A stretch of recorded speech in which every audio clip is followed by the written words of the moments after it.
All right, this Ufuma Biafra on the microphone. God bless Mazi Nnamdi Kanu, the leader of the indigenous people of Biafra. Urobo Wado, hey, Isoko Wado, hey, Ipob, home family.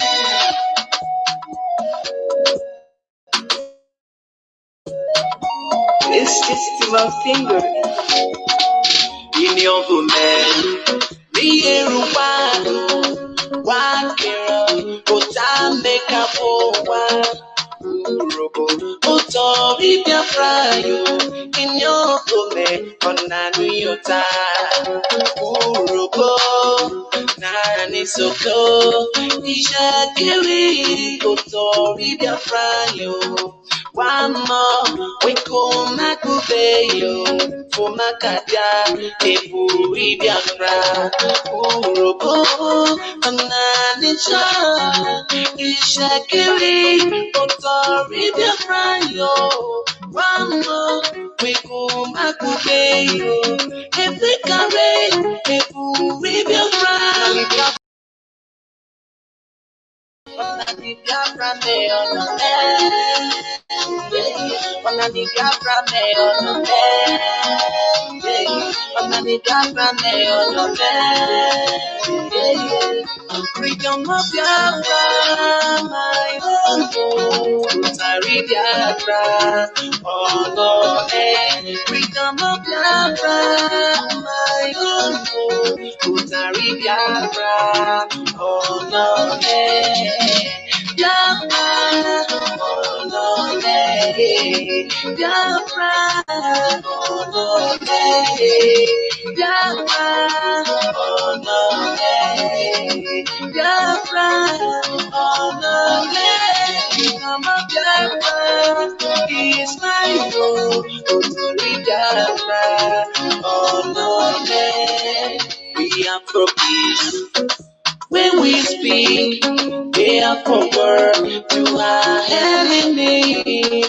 Divide and rule has been divided in our land. Oh, Biafra, Bayesalan, and Italan, Kalabala, and Akwa Ibolan, Igoshala. Oh, Ibola, we are one family. Oh, Biafra, Urugo, Nanisha, Ishakiri, Utori Biafra, yo. One more, we come at Ubeyo. Ebekare, Eburi Biafra, Biafra me on the Biafra me on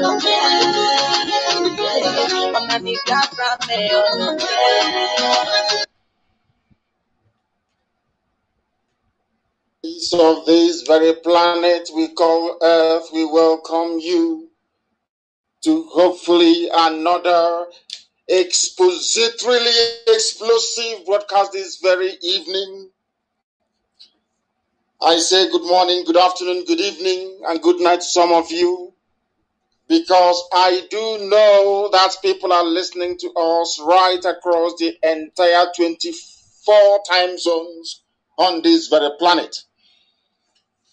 If you don't have your pen and paper ready, you will be doing yourself a great disservice. We have come here to lecture, we have come here to enlighten, we have come to tutor, we have come to debate, we have come to exchange ideas and views, we have come that we may become better people, we have come that the freedom of Biafra, freedom for Duduwa, freedom even for our son, freedom for the Middle Belt may become a reality in our time, given the inevitable, precipitous collapse of the damnable zoological republic.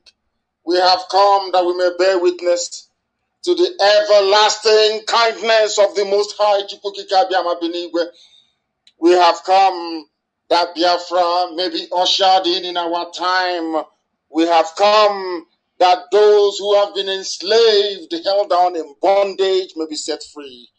This evening, I welcome each and every one of you. I do recognize, of course, that for some of you, it could be your morning, it could be your afternoon, and to some of you, even, it may be your night. But all of you are listening. The whole world is listening anytime we are on air.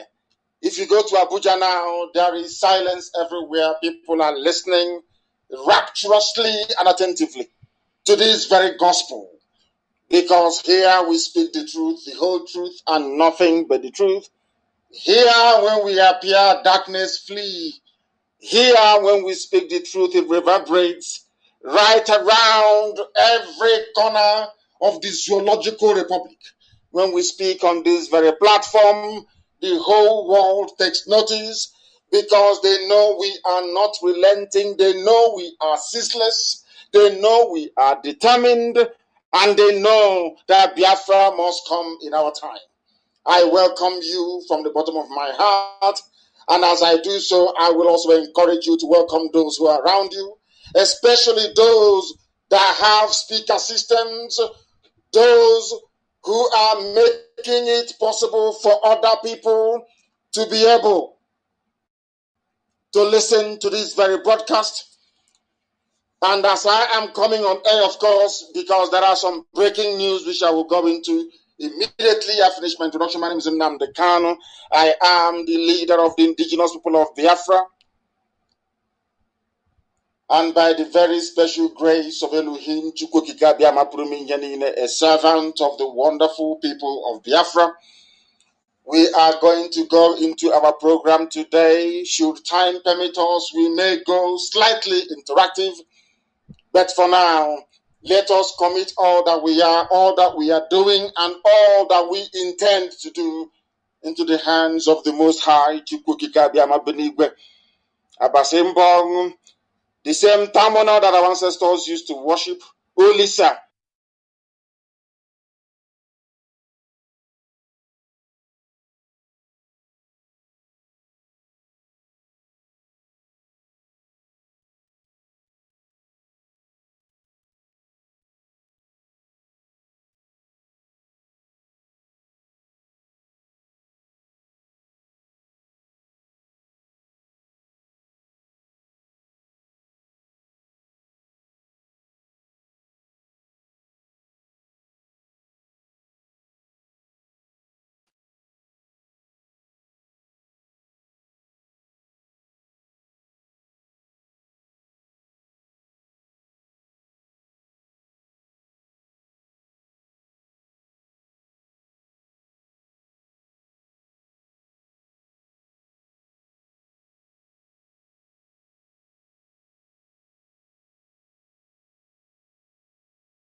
with their Fulani terrorists, Father.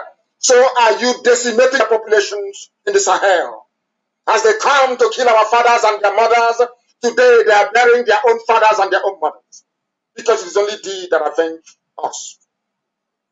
All those who come after us shall be subdued.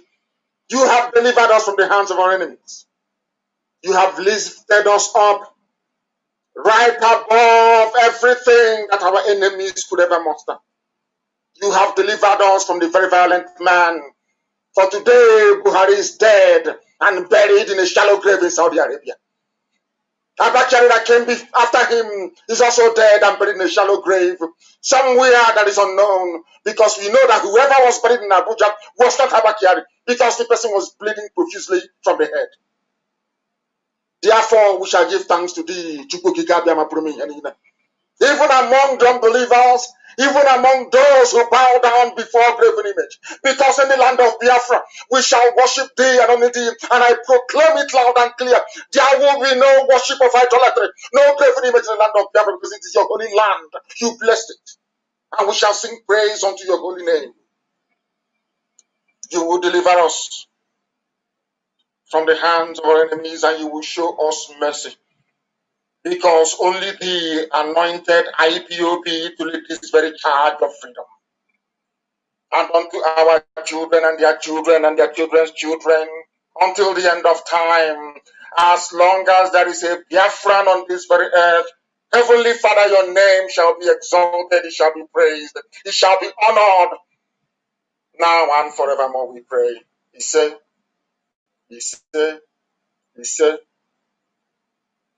before I go any further, I want to read out breaking news we are getting today. I am reading out this very news for Zoo newspapers and the proprietors of television houses and newspapers. I am reading out this piece of information for the benefit of the British High Commission. I am reading it out for the benefit of United Nations mission to Nigeria, as a matter of fact. I am also reading this very news out for the EU to take note. I am reading it out for all men and women of goodwill, all people of good conscience, to bear us witness when the time comes, because the provocation is becoming unbearable. We have not done anything to these people. We are not armed. We are not agitating violently. All we are doing is to propagate this very gospel of redemption in truth and in every honesty. That from left and from right, our enemies are conspiring with our conquerors, so to speak. Those who have come from the Sahel to do us harm. Those who have come to Islamize us. Those who have come to Fulanize our land. People due to, should I say, political patronage. People in search or in want of money. People who are looking for relevance. All these criminal elements have combined together to serve the interest of the Janjaweed Fulani in our land. And this very evening, there is a man called Ezedeni Sihani. Ezedeni Sihani. From Isiaga village in Soma, local government area, in Aba, the very strongest base of Biafra anywhere on this planet is Aba. This man connived with the Janjaweed that he's serving. He's a Fulani agent, because we received information this evening that the zoo police, without warning and without provocation, came with their Hilux vans. They came into our land. They came into our meeting ground in Isiahia zone in Aba, in Abia Central Senatorial Zone, and have arrested many IPOB family members, including some women as well, without provocation. These are people who are putting Boko Haram and their terrorist groups through schools, giving them everything. Governors in the north are paying bandits, they call them. These are Fulani terrorists. But in our own land, a traditional ruler is inviting Fulani police to come and arrest our people. And the police came and they arrested. I am sure that the whole world can bear us witness all these catalog of provocations, arrest after arrest, killing after killing, We've all kept quiet, playing the good people, playing the children of God, playing to some extent those that say so, playing this script of being very peaceful. We've been doing it. They've been provoking us. So I want the UK government to listen very carefully. I know the UN is also in Abuja. I also know for sure that the US government is in Abuja as well, the US mission to the zoo, Nigeria. You are all there and some of you are listening this very evening. We have not done anything to the police. You can see all the provocation. I am also sure that proprietors of newspapers in the zoo are aware of what is going on. We have not done anything to these people. We are holding our meetings quietly and in peace. And the Fulani-controlled Nigerian police will come into the venue of our meetings to arrest people. It is from this man, Eze Dennis Ihani. He is the one that arranged it. Do you see how our land is breathing? As one brother wrote 2 weeks ago, he said that there are saboteurs everywhere, there are traitors everywhere. But there is one unique thing about an Igbo traitor. That an Igbo traitor is mad. There is an infusion of madness into the treachery of an Igbo man. When an Igbo man decides to be a traitor, there is something unique about it. Other people are, of course, they betray their own people, but not as should I say, not as damaging as obtains in Igbo land. This man is actually a traditional ruler and is given land to Fulani. A traditional ruler, but he wants to bring in Fulani to our land to take us over. A traditional ruler. Maybe his children will benefit. Perhaps in the next 2 or 3 generations, his family will produce the first emir of Osisioma. They came, they arrested people. He invited them and SARS to arrest our members. People will not talk. Those who will call me behind the scenes to say, oh, please calm down. Don't insult elders. They won't see this now. They won't hear it. When our own madness starts, they will start looking for who to call. This very man, if you know him, you tell him, and I'm saying it so that the whole world can hear. I'm giving him till 6 p.m. for the release of all those people, or else you people will hear his story. The same way you'll be hearing the story of people in of the so-called cult in Oba. So shall you hear the story of this man, Dennis Ihani. Because enough is enough. This nonsense is too much. We will now begin to set example with these people. That thing that will happen in the year 2025, I want it to happen in 2020. That thing that will happen, let it happen. Let all the idiots who will come to phone me to tell me, oh, please take it easy. They are elders, all this rubbish. Tell this fool, this is a Tennessee hanging, that I am going to set an example with him and I will damn the consequences. I will damn the consequences and I will deal with this idiot. I will deal with him. That he may know that all of you stupid idiots giving land to the Janjaweed in the land. SARS in Aba, you are now running all over the arresting. Now that you're provoking us, all the newspapers in the zoo, Nigeria, they're all quiet. Nobody's saying anything. Provocation after provocation. Fulani, they come into our land, they go to our forest, they rape our mothers, they abduct our daughters, they build their settlement. Nobody's talking. Everybody's silent. You've all gone deaf and dumb.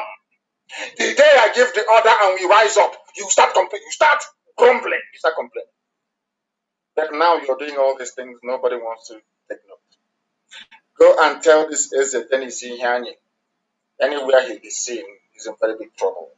Let him surround his place with all the Fulani Janjaweed within the whole world. And I'm warning every traditional ruler in Biafra land, I don't give a damn who you are. Once you invite Fulani into your community from today onwards, you're a gunner. From today. All of you selling land to Fulani, when I mean Biafra land, I mean all the way from Ewante to Bakassi, from Ogoja, all the way to Obobo. We are not leaving any stone unturned. I am warning you tonight.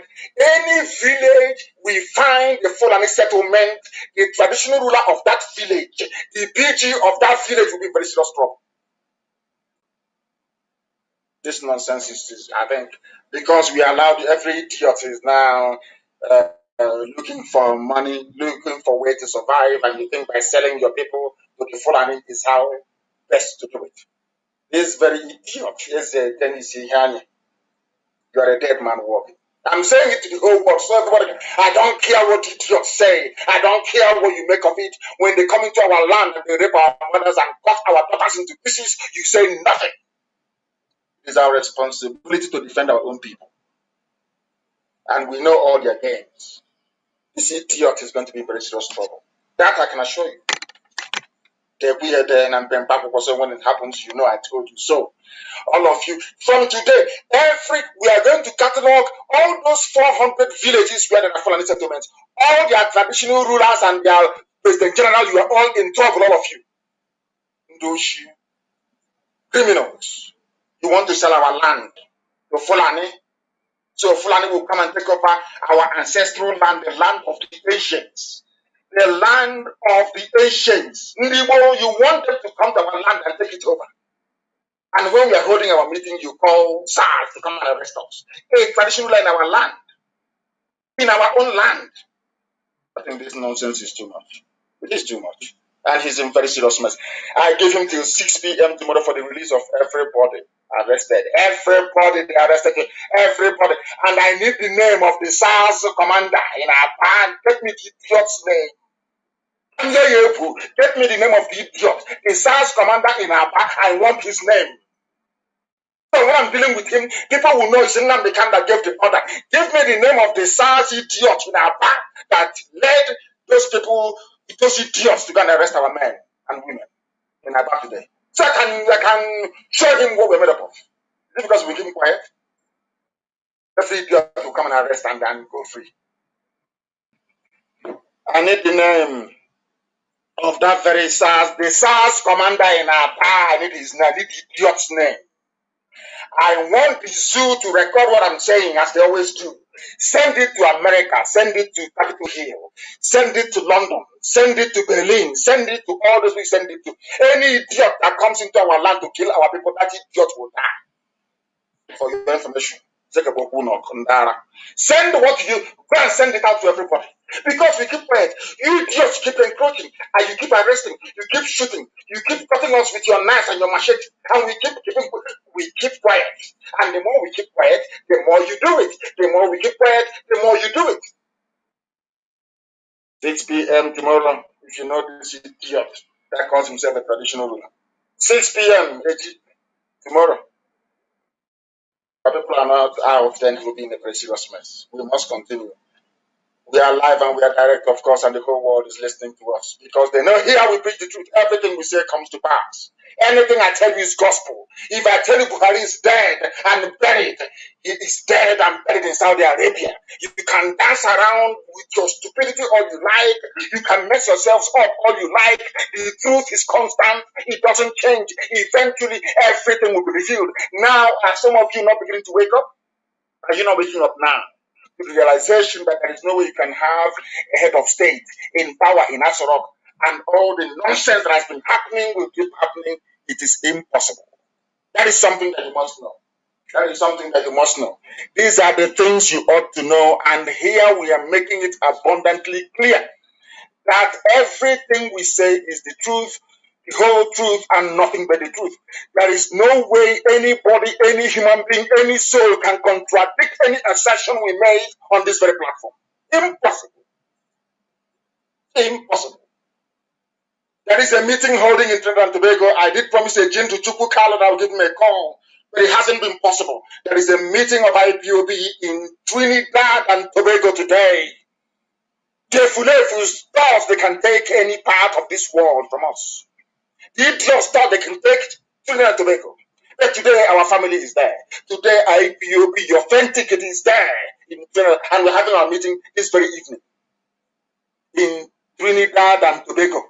All of you Biafrans there, tell your relatives who are in Trinidad and Tobago to look for our brother Jindu Chukukalo, because we are having a meeting there this very day. The zoo is a country of liars, deceivers, cowards, and betrayers, and it is now coming to the fore. This is a place where Boko Haram will go and blow up people, terrorists, Fulani. They will go and blow up people in churches. They go to marketplaces, they blow up people. They go to IDP camps, they kill people, they rape, they abduct. Leah Shwaibu is still missing. And so are many other girls as well. What do? The only country in the world where they pamper terrorists. They not only pamper them, they integrate them into the army and into the police to continue that reign of terror, but only this time officially with zoo army uniform and zoo police uniform. Are you following? And no emir in the north, no governor in the north. In fact, they even pay these terrorists on a monthly basis. None of them would dare go to the police because they know the consequences. But in our land, because we are very peaceful, oh, respect elders and all that rubbish. You can see the consequences. These are the idiots you want us to respect. This particular Eze, you want us to respect, yes? His name is Eze Tennessee Hanyi. These are the idiots, the fools you want us to respect. Because some of you don't reason very well. Your brains are not correct.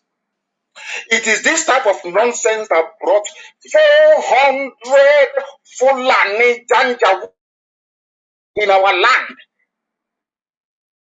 Yet you don't learn. Repentant Boko Haram, inducted into the army. That is why it's trending everywhere. To get when people say Buhari, I feel sorry for them. The mask wearer with 2 ears, or whoever is going to. Now, the zoo is run by a mask. The Buhari hyper reality latex rubber mask. Anybody wearing it at any time is the president of Nigeria. If you give it to a little girl to wear, that little girl becomes the commander-in-chief in Nigeria. These are people that claim they went to school. All those morons in the zoo that claim they went to school. All of them. All of them. All of them. They don't know nothing. You are in a country, you claim you are fighting insurgency, you're fighting terrorism. One day you come out and you say to us, 602 repentant Boko Haram terrorists formally joined the Nigerian military. There are some things that it is. I don't know. I have preached this thing so much about the stupidity of black people, but I think those of you in Nigeria, you Nigerians, you are taking it a little bit a notch higher up, as you say. There is something about the way Nigerians do something that is very, very troubling. Terrorists, they kill people, they murder, they rape, they pillage. You're granting them amnesty, putting them through school, and not just discharging them, but putting them in the army, giving them guns, bullets, grenade, and everything. So that thing they were doing before illegally, you are now trying to legalize it for them. Are you following? This is happening in a country you claim has a living president, or even living fire. I don't know what they've done with your supervisor, only heaven knows. And every day people get up in the morning and they pretend as if everything is normal. The same way we are pretending in Biafra land when a traditional ruler will go and call Fulani police for his own people. Give land to Fulani in our own hometowns, I'm telling you. Everybody keeps quiet. Every idiot, they keep quiet. As if nothing is happening. Some of you may have heard about the explosions in Abakaliki yesterday. We are the Fulani, we are storing explosives. Go and ask them for money, they will tell you. Go and ask the army in Ebonyi, they will tell you. The army in Abakaliki, they will tell you. They went there themselves. This is what our traditional rulers are doing, including this idiot. Let me see Hani. He's a dead man. 602 Boko Haram freed. They took an oath of allegiance. That oath that some of you don't like. IPOB, you always talking about oath. They took oath to sack the zoo, to kill many more people, to advance the Fulani Janjaweedism, to advance the Fulanization agenda, to advance Islam and dip the Quran in the Atlantic. That is their game plan. Forget all the nonsense they have done. They have bought over most of the very big consultancy firms abroad. So that when you go and you're telling them what is happening in your place, they say, no, but it's farmer header clash. It's farmer header clash. Can you see what they're doing? Tell me any country in the world where there are sensible people with brain in their skull that would allow such travesty of justice. It is an insult and a slap on the faces of those who have endured the worst that these animals have to dish out to them. You're telling me you have a president? And you're telling me a terrorist. He claimed he came into office to fight terrorists before he died.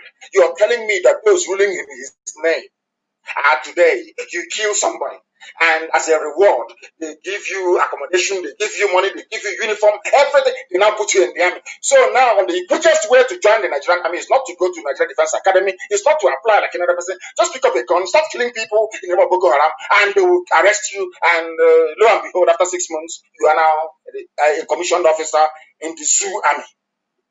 Is that how human beings behave? Do you see why I worry for black people? And I will ask you again, is that how normal human beings behave? Can you show me anywhere else on the face of this planet Earth where terrorists are being recruited en masse into the national army? Is there any other place on this very earth? There is no other place, because you are animals in a zoo. You people are not human beings, you are animals in a zoo created by the British to house the very wars that Africa has to offer, which is Nigeria. Nigerian military commanders have now fully integrated the repentant, 602 Boko Haram fighters into the army after they took an oath of allegiance to the Federal Republic of the Zoo, Nigeria, in Borno State capital, Maiduguri. Under a program known as Operation Safe Corridor, Boko Haram fighters are now being granted amnesty if they lay down their arms. As part of the program, hundreds of them are being recruited into the military, where it is believed that their knowledge of the terrain will assist the Zoo army in defeating Boko Haram. Have you heard of such people before in your life? Have you heard of such nonsense before in your entire life? Not as part of a comprehensive peace treaty or arrangement with Boko Haram, but you take. Now, do you see, you bring in 602 terrorists into the army, so that when the likes of that helicopter pilot, the Yoruba girl, will now fly a combat mission, come back, they will kill her in the barracks. Who are the people killing normal soldiers in the barracks? Are they not Boko Haram? You can't go and kill their comrades, and you come back to the barracks and they will let you go scot-free. Of course not, they will kill you. That is why they are killing normal, sensible, loyal officers in the barracks across the damnable zoological republic. They are bringing in terrorists. Have you heard of such rubbish before? Where is the zoo? That is what makes them who they are. The damnable zoological republic. They are animals, they cannot reason. Every Nigerian, once you're a Nigerian, you cannot reason. You are an animal. Your brain cells are not complete and can never be, because you can't reason very well. In a country where you induct terrorists into the army, have you heard of such crap before? Instead of you to kill them or to jail them for life, you commission them to become officers in the army, only in the zoo. And some idiots will ask me, why do you want Biafra? What utter garbage. As a result of this, some people are now calling for the arrest of the mask wearer. But I said to them, that is a far more difficult approach to adopt. The simplest thing you can do to end your misery and your pain and your suffering in the zoo is only to unmask the idiot, Aisha's boyfriend, wearing the idiot with 2 ears, is to take away the mask, and all your problems will be solved. The problem of Boko Haram will be solved. The problem of restructuring will be solved. The problem of poverty will be solved. The problem of primitivity and idiocy will be solved. The problem of Fulani mediocrity, both in politics, in governance, and in economics, will come to an end. Your lives will change for the better. Why are you bothering asking the mask wearer they call Buhari to resign, when there is a simple, safe, quick way to end this misery for everybody? We have zoo people who have an opinion. They complain all the time. All they do is to complain. They do nothing. They come to social media and they rant their hearts out. They do nothing. After ranting, they do nothing. They appear on television, they talk the talk, and they cannot walk the walk. They do nothing. People are still dying, people are still suffering, people are still living in poverty, people are still being beheaded every blessed day. Our villages are being taken over by the Janjaweed. The traitors are everywhere. All we do is people just complain. After complaining, they do nothing. Ordinary Mali. Ordinary Mali. If I'm not mistaken, people were protesting on the streets. Do you know why? Because they said their president cannot tackle the insecurity. They came out to protest. But you zoo animals, you cannot protest. When you call for a revolution, you see people who should know better asking for the arrest of those who are calling for a revolution. I don't know the type of schools they go to. I don't know the type of education they may have had, either at home or during their formative years. I have no idea. But there is something wrong. Believe you me, the black man is backwards, both intellectually and mentally. As a group, not as an individual, because you may find some individual brilliance here and there. As a group, as a collective, we are absolutely hopeless, and the whole world knows that. That is why we are at the lowest of the low. But even at that, when you come into a cesspit of corruption and ineptitude like sub-Saharan Africa, the way an average animal behaves in the zoo is deplorable. By animal, I mean a Nigerian. Somebody who comes from a Niger area is a Nigerian. You have somebody wearing a mask. All of you knows that there is nobody with a hole in his neck. The whole world over, there is no president alive with a hole in his neck. They see that the hole is as a result of the mask that Jubril was wearing in Cuba. They know that Jubril is no more. They know that this president cannot come out to address anybody. He cannot give any live press interviews. He cannot speak Fulfude, which is a Fulani language, native language that the dead Buhari was speaking. You know all these things. Don't pretend you don't know. You know them. You complain, and then you do nothing. Typical Zulu people. That was how only Abacha held the whole people to ransom. Who put an end to Abacha? He was a Biafran, an Igbo man. Alex Ekwueme, he formed the G36. He fought Abacha to a standstill. True or false? The Abakobas of this world. True or false? Tinubu was on exile.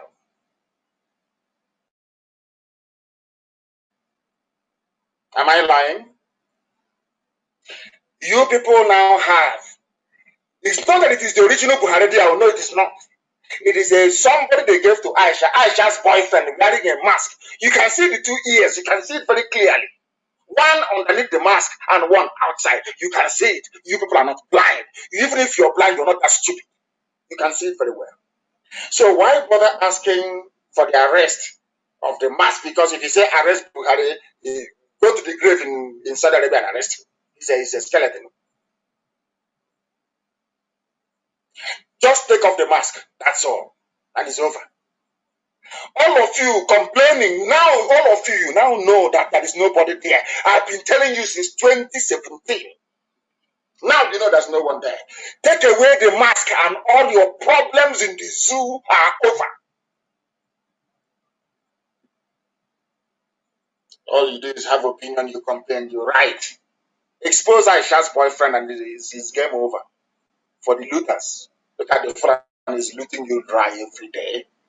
All you can do is to complain. This is too much, oh. What you're passing through is too much, oh. Oh dear. Any day you people collectively remove that mask, all the Fulani terrorist killings will stop. Miyetti Allah killings and kidnapping of children and the slaughter of Christians in southern Kaduna will stop. This nonsense about recruiting Boko Haram into the army will stop. Corruption will stop. You will have your restructuring. The revolution that some people have been calling for and ending up in jail as a result of will become a reality. Because the world can now see the zoo. Stop complaining, we are suffering, let's do something. When you know there is no president, that was how God made it. It is the easiest way for you to be free. Expose the fact that there is nobody inside that rock. That is the truth before God and man. They know it. They know this very well. Now that Abakari is there, don't you know? Have you now come to believe that he was a de facto president? They wrote it. He was a de facto president. What is wrong with all of you in the zoo? What is wrong with it? Is it because it's coming from IPOB, from me, Nnamdi Kanu? Is that why there is this, hesitance, so to speak, in terms of coming out and exposing the mask wearer? He cannot speak. Jonathan went to see him. Jonathan spoke before he went in. Jonathan came out alone and spoke. Is that how people do visit courtesy call? Is it not you go to see somebody, then you have a joint press interview? Is that not how it is done everywhere in the world? Jonathan went to see him alone. Jonathan came out alone. All we saw was videos, no speaking, no, it wasn't even audible. Videos and pictures. And all of you, 200 million people we are led to believe. You see these things every blessed day. Every blessed day you see this junk. Every day, Photoshop after Photoshop, doctor videos after doctor videos. You have a president in the middle of a pandemic worldwide, cannot address you, cannot call the media and have a media roundtable. And you want me to respect you as a Nigerian. Of course, it's not going to happen. It won't happen. On top of that nonsense, look at the people they are releasing and putting into the army. I want Britain to know, because I know Britain, they're playing God, they are God, they created Nigeria. How can a bunch of niggers come and destroy it? They're playing God.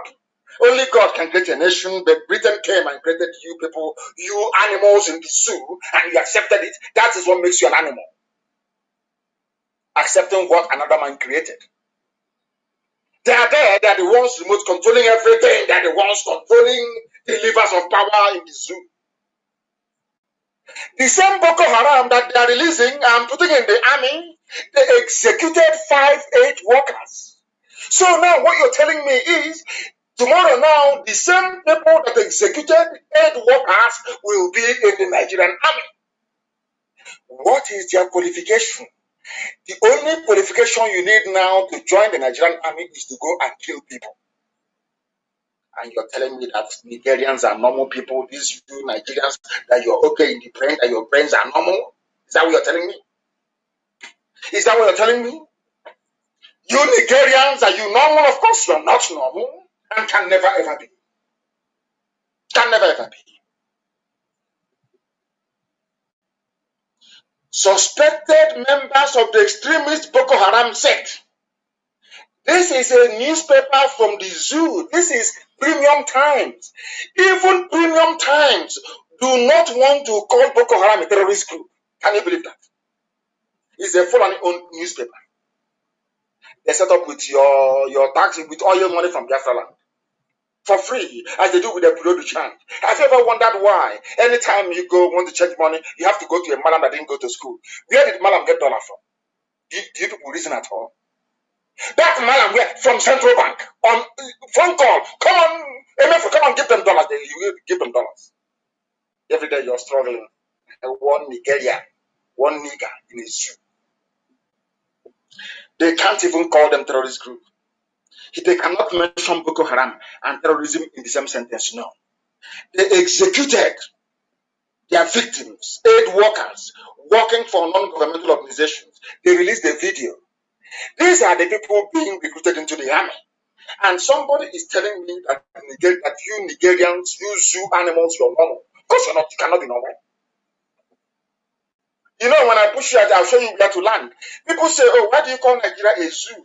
Why don't you have regard for people of Nigeria? I said to them, because they don't reason like human beings. They don't behave or act like normal human beings. Impossible. Something that, if you go ask your typical Nigerian about Mali, they'll put Mali down. They are nothing. They are backwards. We are the giant of Africa. We are the, should I say, giant fools of Africa. But in Mali, they can demonstrate and call for the resignation of the president. But all you can do it is on Twitter and Facebook, hashtag. Can you come out on the streets? Of course not. You can't. And when people summon the courage that majority of you don't have and come out on the street, you start to disparage them. You start to castigate them. A typical black baboon. That's the way they are. Now you execute aid workers, and all of a sudden you are recruited into the Nigerian army. That is the best way for you to get going in life. If you want to succeed in life, go and kill and straight into the army. That is the trade-off. Execute somebody straight off you're into the Nigerian army, and tomorrow you become a major general. You know they are major general in the zoo. This is what I've been trying to explain to sensible people. I'm sure there are a few sensible people scattered across the zoo. This is what I've been trying to get you to understand. That the longer you remain in this union, this is going to be. Can you imagine you execute people, you come back, you now join the army? And meanwhile, there's no president and there's no vice. And I am strongly believing that something terrible has happened to Sibajo. Have you seen him? You have not seen the president and there's no vice. All you hear every day is looting. 4.4 trillion, 8.9 trillion. Every blessed day. Who is looting? Fulani. Who is persecuting? Fulani. Or their lackeys from the south. People wake up and they say, I am a Nigerian. I feel sorry for them. Let's listen to what this man, some of you, it's gone viral. Our people in the good people of Nigeria International posted. I'm sure you've seen all of it. I want to play it again so you will hear that I said every time I say something, you see a Fulefu, traitors, all these people born under the bridge, these idiots. Their father has no fixed address. Giving birth after the war. Fathered by the Janjaweed. Before, during, and after the war. Hear this man. These are the PDPs, I call them the heavyweights. The so-called intellectuals. They're lightweight. Now they're waking up.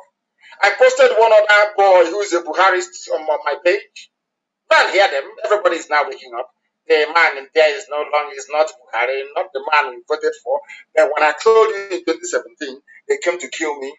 You were hailing Buradar for coming to Isiama Farugu to assassinate me with a battalion of soldiers. Do you see how a black man reasons? The problem I keep saying all over the world is that I don't believe in racism.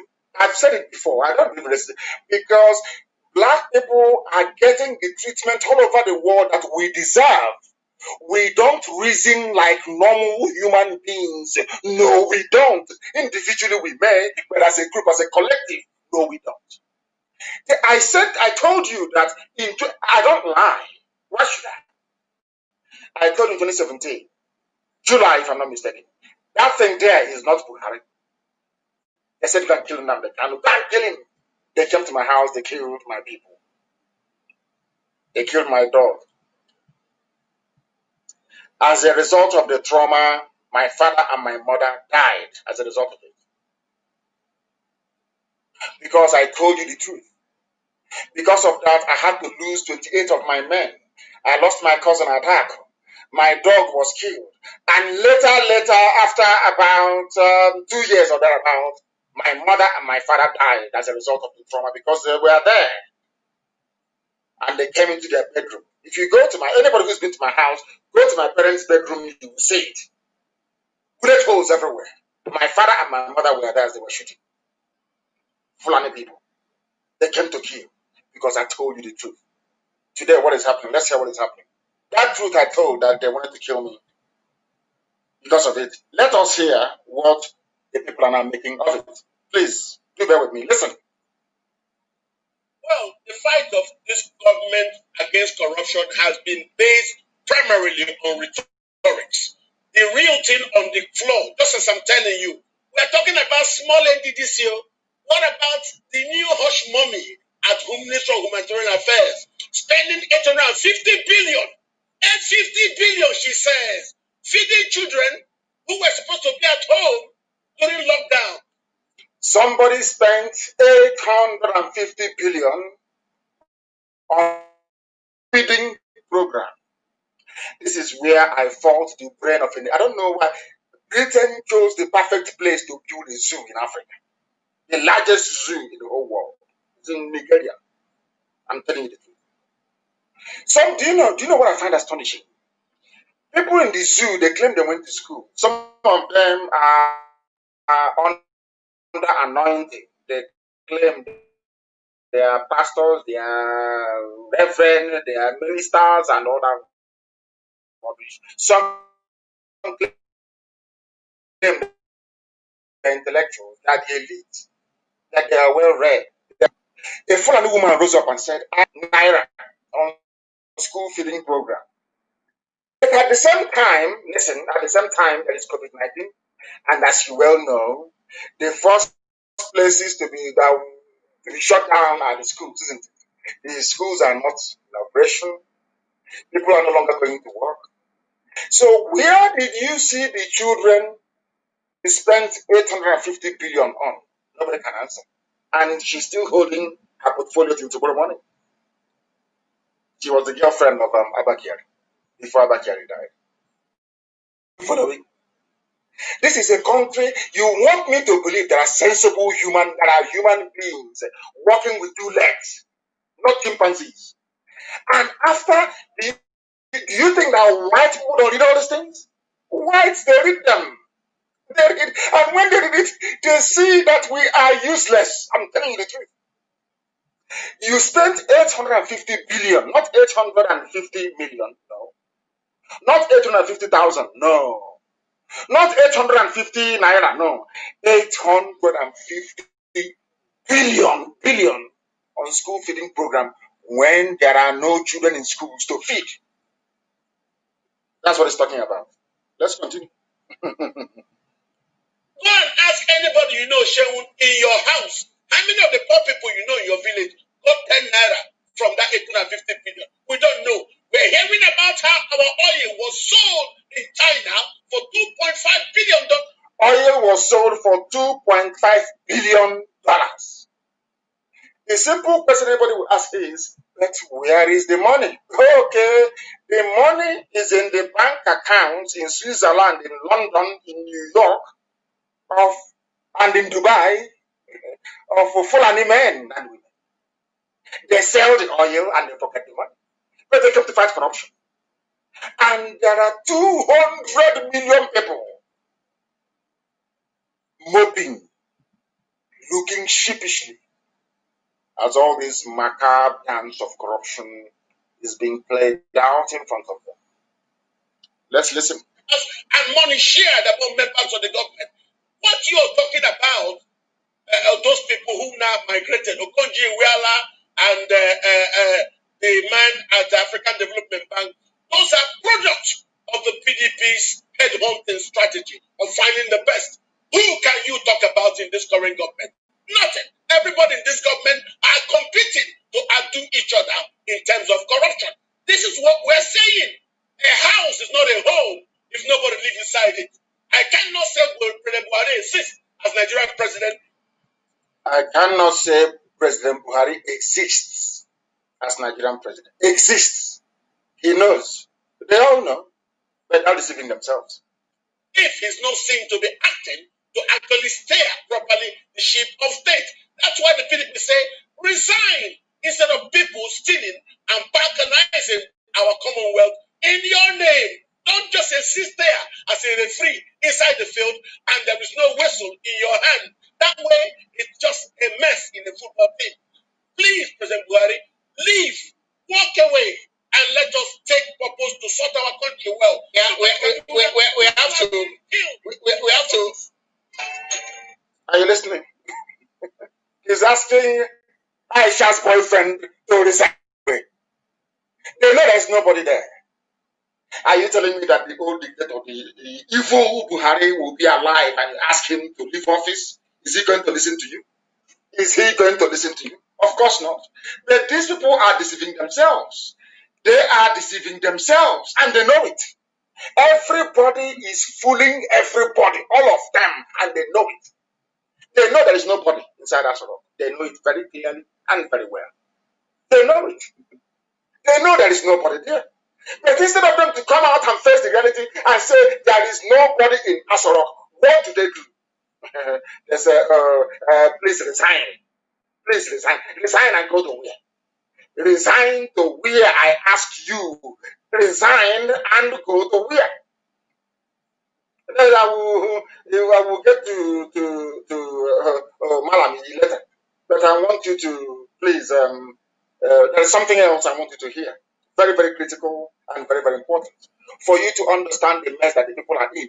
They know the truth. They keep dancing around it. They keep skirting around it. People keep pretending they don't know the truth, but they know it. Instead of them to speak that truth and for that truth to set them free, they keep hiding and talking rubbish every blessed day. What is that rubbish they are talking? It is this very one. They know that Buhari doesn't exist. Is it right Listen. for your party to say that this government is covering up corruption and ask for the president's resignation? Is that right? Yes. It's very correct.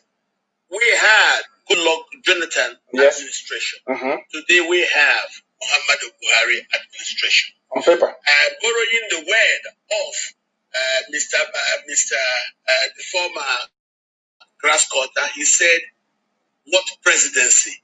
So what we are saying is this particular presidency doesn't seem to exist. Are you listening? He doesn't want to say that Buhari doesn't exist. He just said presidency doesn't exist. Listen. For guiding the statecraft. We cannot see Buhari. He's missing in action. That's why you've seen the hush money at Ministry of Humanitarian Affairs saying that she spent 850 billion. Nobody can see him. All you see him is he's like coronavirus on paper, newspaper, and TV. You can never see him as a person. You can never reference him and say, oh, there was a disaster of some place, the president was there. What does that tell you about the zoo? That some of you call a country. The zoo, Nigeria. What does that tell you about the zoo? That was how they came and they lied to all of you.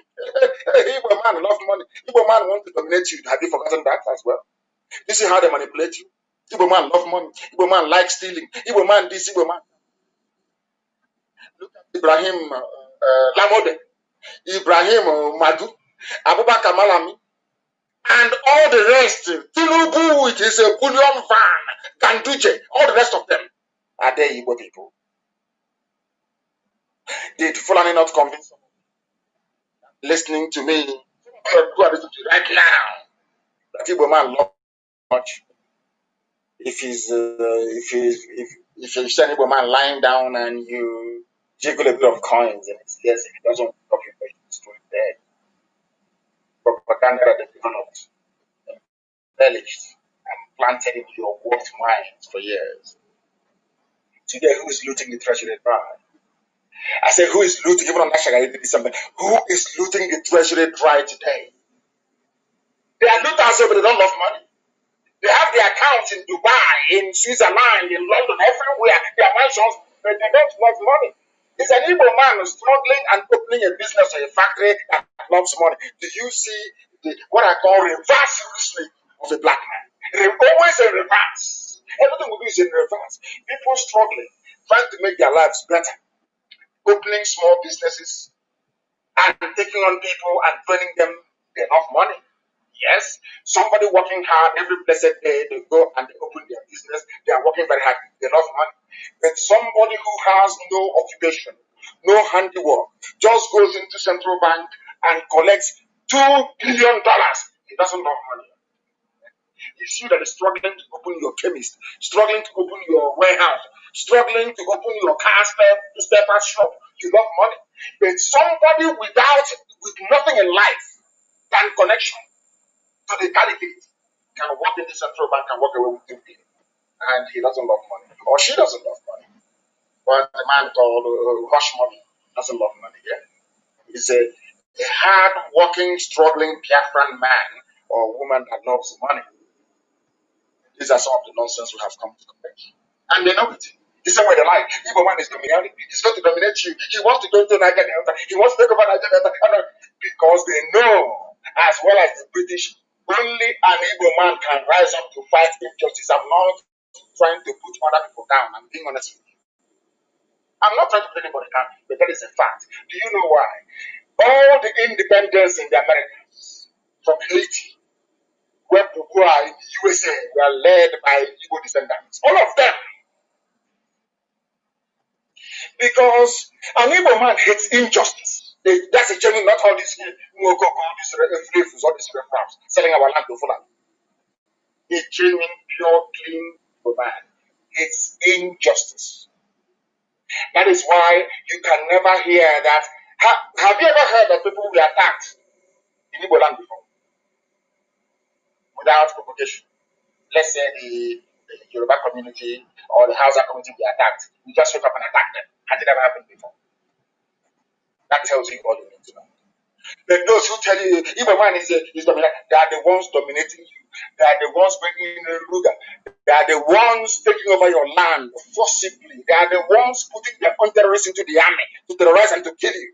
Yet your brains is filled with stones and pebbles. You cannot reason from. Now, they are calling for Uche Secondu says Nigerians now citizens without government. They know there is no government. They know that very well. They know there is nobody in Asarok. Who doesn't know? There is nobody there. There is nobody. If Buhari were to be alive, you will see him very angry. When Boko Haram wasn't even, they've not grown to be this horrible. He asked all the serving chiefs to go to Medugri to set up their base. You will see him visibly angry on television talking. This little boy with the young mask is always smiling. He will wave, he will smile. He will walk with a bit of a swagger, and that's it. And you're telling me that that is Buhari. Oh dear. Oh dear. When a white man treats you very badly, don't blame him or her. A white man or white one, because they see these things that we are seeing. If I'm a white person or an Asian, Latino, whatever they call them, believe you me, I will not allow black people to come close to me. After seeing what I'm seeing, heaven knows I can't allow them to come close to me. There is something wrong with them. Human beings don't behave like this. How can you claim that somebody is your guy and he has 2 ears? 2 ears, two, not one. A hole in his neck. I told them, don't bring out that thing. Any day you bring him out, we will expose you. Our own analyst is far more superior to anything that Asoro can afford. Anyhow you dress up Aisha Buhari's boyfriend as Buhari and you bring him out, we will identify the faults for you. No matter how you do it. I warned them, don't bring him out. And they brought the idiot out. And of course, we have disgraced them. A man with 2 ears. 2 ears. All of you are just looking. I asked them, how about the hole in the neck? The Buhari, you know, did he have any hole in his neck? I am asking zoo journalists, Nigerian journalists, they cannot answer. Yes, somebody woke up and said, oh, I'm writing to Mr. President. President Muhammad Buhari. You know he's not there. Now listen, the national chairman of the PDP, Uche Secondus, has expressed sadness that Nigeria has become a nation whose citizens are without a government. The opposition leader said this in a media chat briefing at the party's national secretary in Abuja on Friday. At the press briefing tagged Nigeria, a free fall as corruption, insecurity engulfs our nation, the PDP chairman said it is now evident that the Buhari government has run out of propaganda with regards to the worsening situation in the country. In other words, there is no president. Administration. There's nobody there. They call them presidency. Presidency sends condolence message. Presidency reacts to what the first lady said. Can it be such rubbish? Only in the zoo. And they claim they're intelligent and they claim they have something upstairs. Whereas their brain is empty. Absolutely empty. Of course, I have no trouble with them. These useless PDP, they're all the same. All the same. What we're asking for is for freedom, for a complete dissolution of the zoo. Because regardless of who assumes power, the corruption will continue. After all, PDP was there.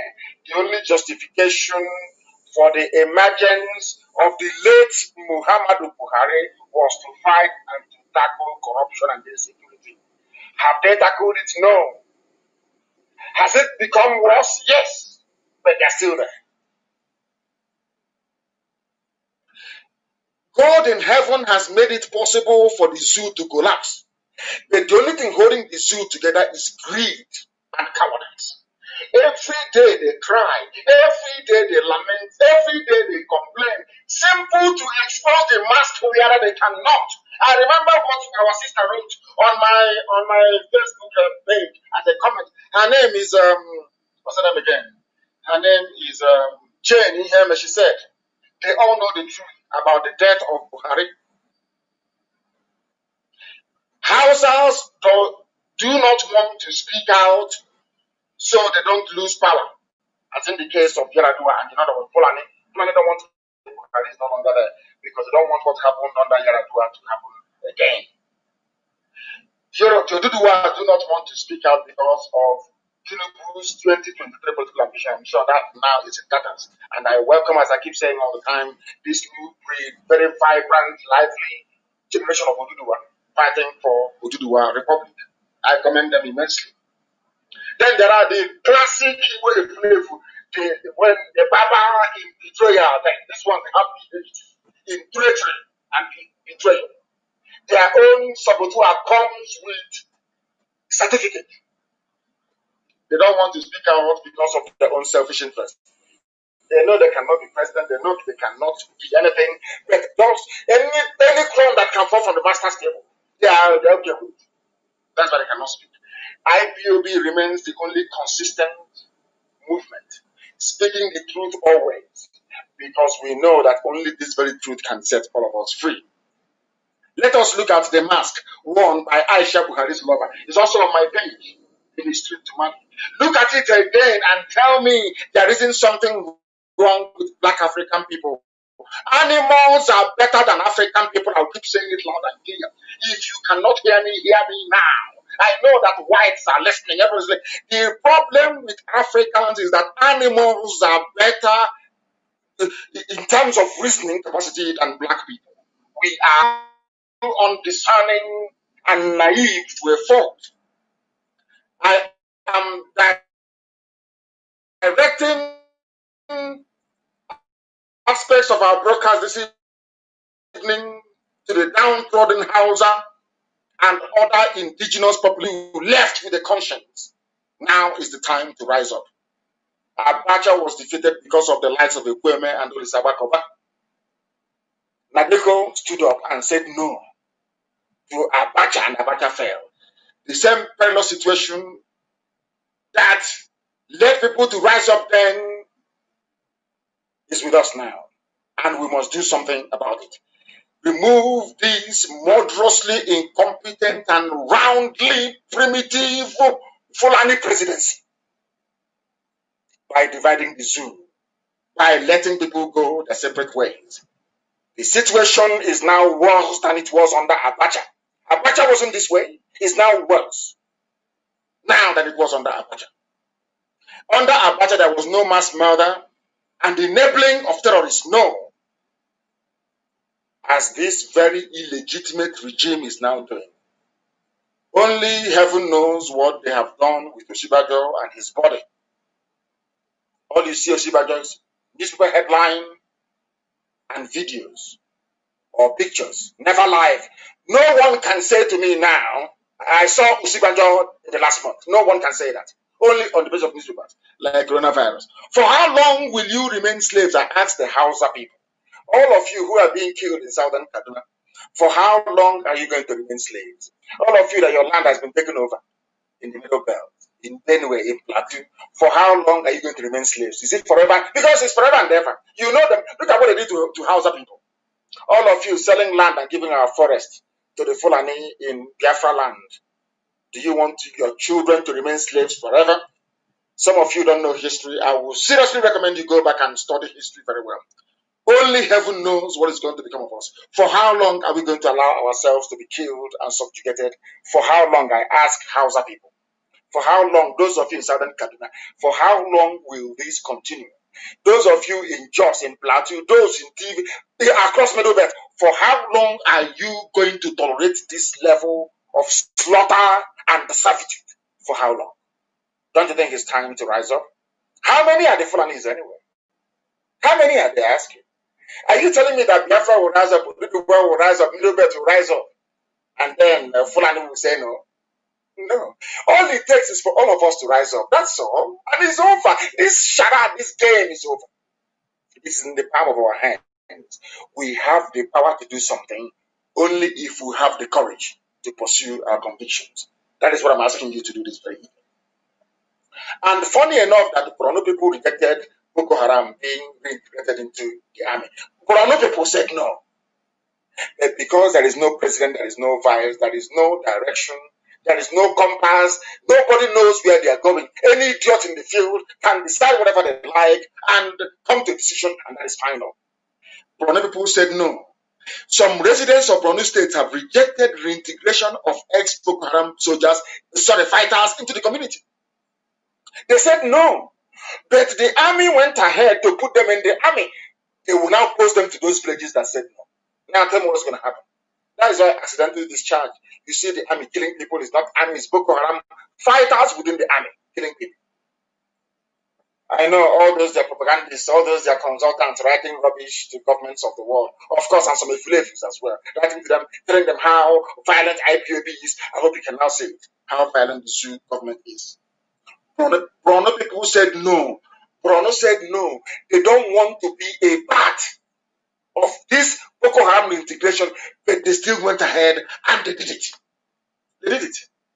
And people are now saying, arrest him, arrest which Buhari don't arrest. He's in a grave in Saudi Arabia. I think he's a gentleman called Imam of Peace and a few of them. And Breno Mokri and a few other people.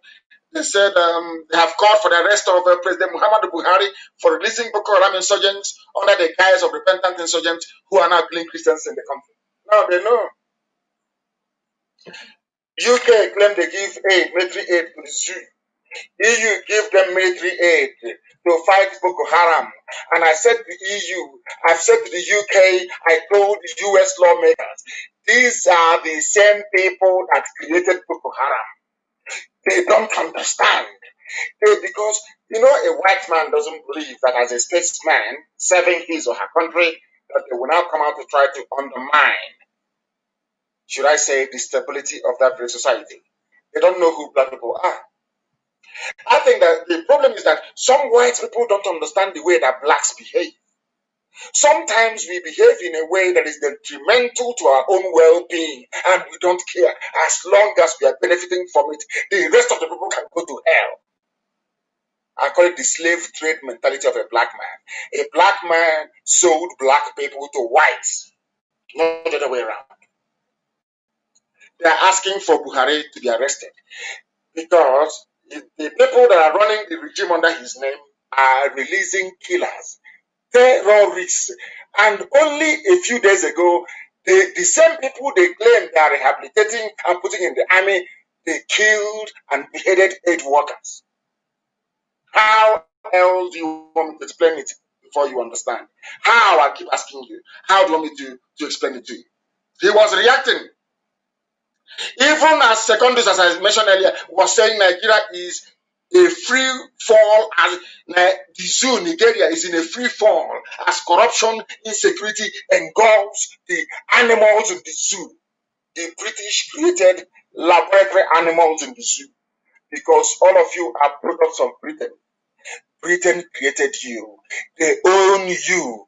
But what they did was to simply hand over that lease to Fulani, to say to Fulani, manage your fellow animals for us. All of you in the zoo, all of you in Nigeria, you are all British wild beasts in a cage called Nigeria. Your president, so-called, is releasing terrorists. Now you know that. And I'm asking, listen, we Biafrans are complaining. Oduduwa people are complaining. Even the Yorubas amongst them are complaining, saying, oh, we want restructuring. Middle belts are saying, oh, our land has been taken over, we are dying. Southern Kaduna, oh, they are killing us. The average man in Kanu, which I shall refer to later on, is also complaining. Why are we all complaining when we can? All we need to say, all we need to do is to rise up and say, and all these things will be over within 2 hours. Instead of that, people are considering, oh, it's our turn, oh, let us go and fight for political office. That is what is making a mess of the whole thing, and that is why we are suffering. Has it stopped the Fulani man from using terrorism and the recruitment of terrorists into the armed forces to intimidate all of you in submission? Today, everybody is a coward. Above my POV. All of you cannot talk. You can't talk. You cannot say a word. You are all cowards. You leave it to IPOB to do. All you need to do in the zoo, all of us, we Biafrans, I'm not asking you to do anything, any abracadabra, anything too difficult. All we need to do is to stand on the fact that Asarok is empty. There is nobody there. We take off that mask that Aisha's boyfriend is wearing. All this house of cards will come tumbling down. The Guardian newspaper, I don't know what came over them. In the past, they ran something called Buhari's body double suspicion with all the pictures we had published, all the pictures I tweeted about the person there not being, you can see it with your 2 eyes, if your eyes are open. How they have managed to hold on to this, I don't understand. But that's rock is empty, there's nobody there. That is a fact of life. Go there and sit for it. Now they know. But are we all going to rise up at the same time to say enough is enough? That's the only key, that's the only thing holding. And I'm calling for that this night. We must all rise up as one people to say enough is enough. Then everybody will go back to their villages, their towns, their nations and build it. Not this stupid British experiment. This nonsense in Nigeria. Even your name is a curse, is a curse word. It's a slur, it's an insult. Nigeria. But are you going to listen? I have a Jinto on the line. I promised him I will speak to him. A Jinto, I'm in the middle of a broadcast. Can you go straight to the point and tell us exactly when this meeting is going to hold? And you will turn your system down. I despise it when people have their system on and when they are calling us. This is not, our lines are not open. I promised a Jinto that Trinidad and Tobago will make the announcement live on air. And I'm going to go to him to make the announcement, but I need him to turn down his system first before doing that. I don't know. As soon as I get him, then can you hear me? Ejindo, can you hear me? Yes. Hello, good afternoon, sir. Good evening from here. Please go ahead and make the announcement. I'm in the middle of the broadcast. Go ahead. Okay, sir. This is the IPOB family in Trinidad and Tobago. And by the special grace of Chukwukadama, our meeting is officially started today. And we are already gathered. And we have our people who are still coming from different places. Can you please make your announcement very briefly because I'm in the middle of the broadcast. Please go ahead. Okay, sir. So we are gathered here. So we want our people to come in from wherever they are. So just call the number 868-776-2823, or you can come straight down to San Juan Maraj Street 55. Maraj Street 55, San Juan Esikoro. Wherever you are, our people I know there are people who are right now calling for direction. So the direction is given number 55 Maraj Street, Esikoro, Salwan, Trinidad and Tobago. Those who are coming from far. So this is the address. Our people are here and we are assembled and we believe that people will direct our meeting this evening. And thank you, our leader, and may God continue to bless you. Thank you very much. He said that was our meeting. We are holding a meeting in Trinidad and Tobago. We are all over the world, the largest mass movement of its kind anywhere on the face of the planet. Some refuse went to do Trinidad and Tobago with their gossip. They didn't succeed. Of course, they cannot, because truth is constant. We must continue. There are those who claim that Igbos were domineering, because I'm very happy that this broadcast is going out in Calabar this evening. They are listening rapturously in Calabar and across the entire southern part of Biafra land. They went and told them, because of the incident with Eyoita, that Igbo man is domineering, Igbo man is this, Igbo man is that, all the lies. Britain helps them to package it, because Britain realized that the only way people trapped in their cage can escape it is through the guidance of an Igbo man. I'm not making mouth, I'm just telling you the truth. The only people with the courage to do it, I'm being honest. I'm not being arrogant, I'm being honest with you. Britain knew. So Britain started on time to divide us. Britain started on time to divide Biafra. They instituted what they call the Willings Commission. They forgot that when they came to Ipob, they met Igbo men there. They forgot. Igwenga, they forgot. That's the name. When they went to Bonny, they met Igbo men there. The name is Obani, as you have in Obani Ibe.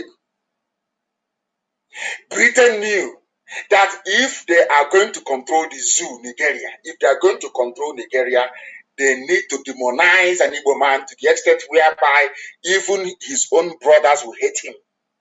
And they succeeded very cleverly. And to help them succeed, Nnamdi Azikiwe made the fatal error of removing Eyoita, a very bad error. Eyoita went back and said, hey, they pursued me. And the gossipers went and told them, we told you Igbo man is domineering for removing Eyoita as the then head of government business in the East. I hope you're listening very attentively. Britain made sure they did not stop there. They didn't stop there.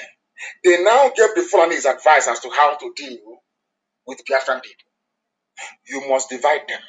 That is why when you come to Imo State today, I keep saying this every day.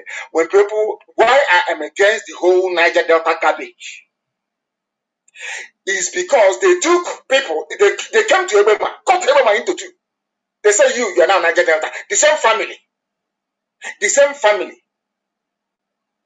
They cut it into two. You come into a family. Let's say the Ishima family in Ebema. They divide you into two. Half of you is now Niger Delta. Half of you is now Imo State. And you want me to accept that? You must be insane. I won't. That is to tell you, Britain knew what they were doing. It's called balkanization.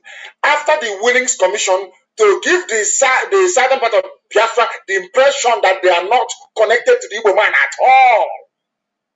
But in the north, you have over 250 tribes. The Fulanis are the minority. There was no minority commission in the north, only in the south. And why was that the case? Because Britain knew. That is why they're afraid of IPOB. They knew that the time would come when this movement will emerge. And they were prepared for it with all their propaganda points. They are ready, waiting for it. An Igbo man is domineering.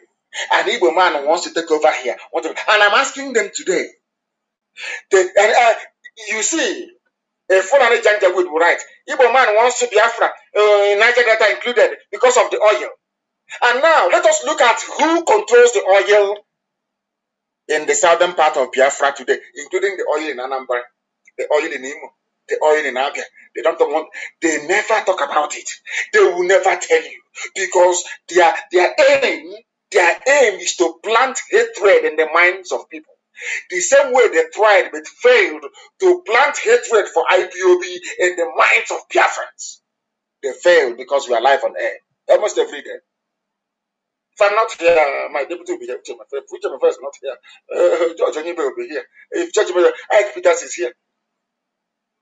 If Ike Peters is not here, then Alosia is there. If Alosia is not there, there are those who are talking on Facebook every blessed day. That was why we wanted to contain the hatred they wanted to spread. Oh, but try to contain what Kanu is doing. It's going to stop you from being the president and all that wrong garbage. We know their game. We know their tricks. They claim Igbos are domineering. But to see how they own you. They don't dominate, they own you. Ruga. Miyeti Yala. Settlement by force now everywhere in your land. Now who is fooling who? Who is domineering who? I'm asking them. I think people now from the so-called Niger Delta, you are begging for oil, begging for position. But the same people you are begging to allow you in, we are the same people that told you an Igbo man, your own flesh and blood. The same DNA is your problem, and you agreed.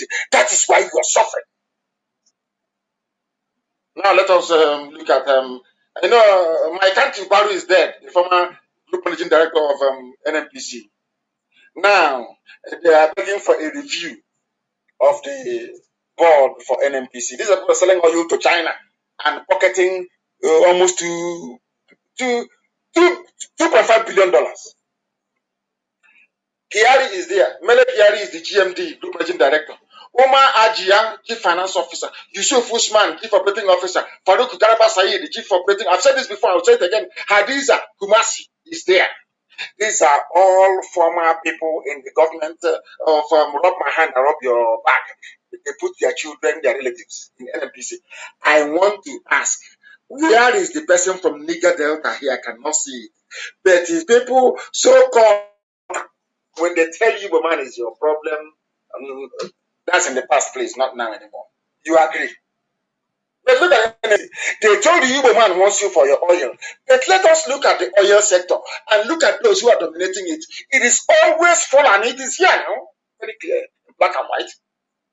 Inua Waya, Musa Lawan, Mansour Sambo, Lawai Sade, Malami Shehu, Muhammad Abba, Abdul Kader Ahmed, Salihu. You will even think it's owned by Saudi Arabians, but the names are answered. But these are the same people that told you an Igbo man is your problem. Do you see how they roll? Do you see how foolish all of you are? Niger Delta, do you see the level of foolishness you have? The white man came. But during slavery, when you were selling Igbo man, Igbo man wasn't dominating you. No, of course not. But all of a sudden, the white man came, encountered the Kumeku, fought their way all the way to Lokoja. Every inch they had to fight. They knew that the key to freedom lay with Igbo man. They proceeded to plant hate in the minds of people. Look at where you are today. And I'm very sorry to say that I am an Igbo man. And I'm leading the movement that is trying to free all of you from your self-imposed bondage due to ignorance, due to your ignorance. Look at them, oil sector. They are the ones in oil sector. They are the ones dominating it. They are the ones making your life a misery. They are the ones making sure that where you go to toilet, where you defecate is where you fetch drinking water. It's not domination, yes. Stupidity. Stupidity is a disease. Only 3 top positions were allotted to the entire Southern Zoo. No longer federal character. During Jordan, they were complaining. You are doing this to us, but no longer federal character. You see how Fulani, a minority. Fulani is a very tiny minority. Apart from the court of the emir and the governor, they don't exist. All the houses will need to do is to rise up and say enough is enough, and that's the end of them. A minority group. I said minority, a few of them, not up to 2% of the population. Look at how they're messing all of you up. your so-called intellectuals. See how they are banging your heads all over the place because of your stupidity and your self-hate. That's why they control you. You were there and so they came and told you, Igbo man is your problem. And you agreed. Yes. So anytime they do something, if you want, look at an Igbo man, or if you talk too much, Igbo man will connect you. And that is why you are in the mess you're in today. In the mess you're in today, all of you. Nepotism of the hair starter. Look at Abakari family is there. Look at Kumasi, the former IG of police. All of them are there. Mustafa, Yakubu, all of them are there. The same families. Every time after them, their children, they come out and they tell you, oh, one Nigeria, and you agree because you're foolish. Because you're foolish. Because you cannot reason very well. They are saying one Nigeria because they want their children to continue to control NNPC. They are driving to Bentleys. They have mansions in Dubai, all over Europe. They want to look man, go and see his mansion in Austria, for goodness sake. These people are loaded not out of hard work, but by stealing from the national treasury.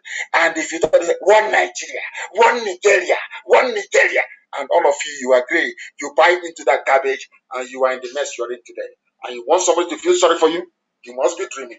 You must be dreaming, I tell you. You must be dreaming. With this very nonsense in place by the Fulani, somebody call it the Fulani obducracy, whatever nonsense is called. The same way they said Igbo man has no land. Remember that same propaganda? Hey, you have no land, though. Don't try to secede, though. You have no land. But you have settlement in 400 of my villages. The same people that has no land, Fulani are coming and building their thatch houses in our forest. But I thought you said we have no land before. Fulani said we have no land. They have no land. But then what are you doing in my land, taking the few that we have, since you claim we have no land? Do you see how they turn your brain? They spend time and years perfecting their lies, and they keep feeding it, drip feeding through the media all the time. Igbos, you have no land. Yes, we have no land, but you want Ruga in our place. Now we have no land. You use your trailer to bring in your people under the cover of COVID-19, and now there are 400 Fulani settlements in Biafra land, illegal settlements. But some of you will buy the rubbish. As we are going to Abuja, going to Meduguri, going to Sokoto, they are the ones coming in. As I warned you many years ago that nature abhors vacuum. If our villages are empty, they'll come and they'll take it. Are they not taking it now? Did I not tell you then that the more we leave our villages and we migrate out in search of greener pastures, that our enemies will come, because nature abhors vacuum? I told you that on a number of occasions. Is it not happening now? 400 detached Fulani settlements in our land. And as I said, how are you going to remove them? It's going to cost men and money to remove them. After all, after about 5 years, how can you remove them? It's impossible. They can't remove them. Then it's too late. They're not part of the community. And then Britain will write a report saying, we are advising the Southeast to include everybody there. That's what they will say. Which means if you call traditional village meeting now, you call the Fulani and the Muslims, and they'll come and join you. And they'll bring their own suggestion according to Quran, according to their ways in Fulani land, according to their ways in Senegal. And it's over for us. This is something the Efulefu cannot understand. A typical Efulefu is possessed by a demon. They want money. They cannot see the damage. That is why you can never see or hear an Efulefu write about the illegal Fulani settlements in our land. Never. He is contracted or she's to write about Nnamdi Kanu, Ipob. Do you know why? Because they want to keep us busy. They want to keep us occupied, the gossiping, as their Fulani masters are busy building their villages. You don't know that. That is their job. That is why we said you must ignore them. That is, the more they write garbage and you respond, the more you don't know that the Fulanis are building a settlement in your village. You don't know that? That is their game. That is their game. If you don't know, we are telling you today. We are telling you today. It is as if, I don't know, Fulani, they do this very well. They position their agents everywhere. Have you noticed how no politician, none whatsoever, or any traitor or saboteur will ever talk about Fulani taking our land? All those pictures that I posted about Oba, what is happening in Ebonyi right now as we speak, they will never write about it. There is one thing about a Sabo and the zoo politician. A Fulefu and the traitor, that is the way they are. Their job is to take your mind away from what matters. By gossiping, by yapping, you follow them and the Fulani is building in your village. Later on, they'll go and collect their money from Miyetiala. You don't know that? It's Miyetiala that is funding them. But you won't know. You won't know. But tonight, I am telling you, they spend their time feeding you with trash and gossip in order to divert your attention away from the damage their Fulani masters are doing to us. Do you see their game plan? But some of you think you are engaging them in a conversation when in actual fact, their aim is to divert you as their Fulani masters advance into our territory. Don't you know that? Don't you know that? Everywhere we're being fought, but we are winning. Everywhere they go to, we are winning. A Nigerian army where terrorists are being released back into the society after repenting. Operation Safe Corridor. What is safe about it? A terrorist. Unbelievable. This is the British created Nigeria. But my happiness is that due to what we have been doing, people are now speaking out. I'm going to play this. I don't speak Hausa, but I know that Radio Biafra is being listened to in Kanu right now. People are listening. Everywhere people are listening. And I want to play this very clip. So that, and I'll read out for you. Maybe I will play about a minute. And I'll read out for you exactly what this man is saying. So you will understand that the zoo is in a mess and that people are now listening to us. Listen. Coronavirus ta kashe mu. Lassa fever ta kashe mu. Wane ne ya kashe mu? Sannan bayan wannan duk bai isa ba. Muna fama da talauci, muna fama da rashin ruwan sha, muna fama da karancin asibitoci da magunguna, muna fama da duk wasu matsaloli waɗanda la tu'addu wa la tuhsa. Ba za su kirgu ba za su kididdigu ba. A bar mu da talaucin mu mana. A bar mu da harkokin kasuwar mu samu taro kwabo mu ci abinci, mu sha abin sha.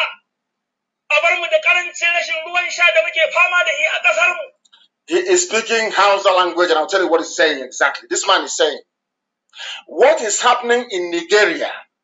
He's asking, what is happening? There are so many troubles in this country, and we are losing patience. This is an Hausa man. Day and night, there is no rest for the people. We are suffering too much. They keep lying to us about everything. As COVID-19 came, we are worse hit. Lassa fever came, same thing. We in the north are always at the receiving end. Every sickness that comes, we are the worst hit. When you try to contest the many lies, they will quickly use our religious leaders to calm us down. You see what they're doing? Janjaweed. And who are the religious leaders in the north? All Fulani. Fulani, because an Hausa man cannot lead a prayer when there is a Fulani person there. Are you aware of that in a mosque? That is, people don't know that Hausas are living like slaves. Hausa people are more or less slaves. Forget that you may see them in the army or in the customs or whatever, doing the bidding of the Fulani, because some of them don't know they are slaves. Ask any Hausa person you know. If we go to a mosque now to go and pray the Juma prayers on a Friday, and there's a Fulani man there, will you lead the prayers? The same way that a Yoruba man cannot lead prayers in a mosque when there is a Hausa man there or a Fulani man there. It's given. Are you aware of that? He is saying they will use our religious leaders to calm us down. Now we are battling with poverty. No good drinking, as they are the ones looting billions. So the people that claim that they are their leaders are the ones looting billions. This Hausa man is telling you he's very upset. He's very, very upset. We have no drinking water. We have no water to bathe. No good health facility. No single drug in hospital. Hospitals are shut down. Nothing at all. We are tired and we must change our ways. Hausa man is speaking. Maybe a student of Radio Biafra. Who knows? People are now waking up. Remember when they said us, don't say anything. Don't speak. Don't talk on radio. You see? You see that people are now beginning to be enlightened. That was our mission. Not to cheat anybody. Not to make life hell for anybody. Forget all the propaganda. They are telling you, they want Biafra, they hate everybody else. No. We love you. Everybody, we want everybody to be free. And as I have said, if oil is your problem, we'll give you oil and gas. We'll even build a seaport in Lokoja. We move the goods along River Niger, come to Lokoja and dump it, and people from the north can take for free. It is a lie. When they are telling you that Biafra is bad for you, they are lying to you. When they say that IPOB is bad for you, they are deceiving you. They are deceiving you. You can hear the Hausa man. Listen, he said, even our poor and miserable lives that we are managing and trying to live with is no more certain for us. Even the common small generator we are using to buy electricity, since they have refused to supply us power, they have banned it. We can no longer use it again. Petroleum products are so expensive. No income, no job, no good thing from this government. This is from an Awasa man speaking. What else do you need to know that the time is ripe for everybody to rise up and demand their freedom from the Fulani Caliphate? Because it is not the Fulani who are ruling you, it's the British, the neo-colonialists. They are the ones using Fulani to subjugate everybody. They don't see you as human beings. That's why they named you nigger. I want you to, I wish you people can reason. Oh, my prayer every day from now onwards is that, please, Lord God in heaven, give an average zoo animal the capacity to reason properly like a human being, even though they do not behave like one. Now listen to what he said. He wanted to say, I stand on my feet inside this mosque to swear in the name. He was in a mosque. Please publish that very video and the commentary as well, the interpretation.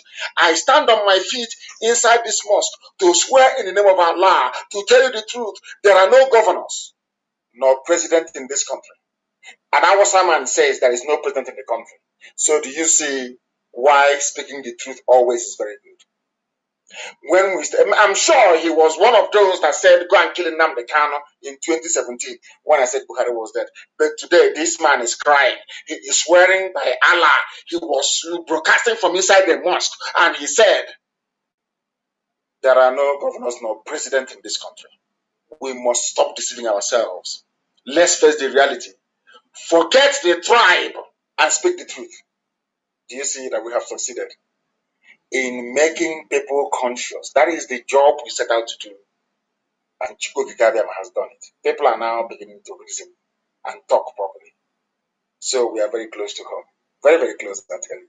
Once they realize, once an Awasa man realizes that his potential to attain economic greatness and social cohesion will not be threatened by an independent Biafra, believe you me, an Hausa man will seek his own. I want a nation called Hausa, because the Hausa people, they are ancient people as well, very old, with a civilization to be proud of.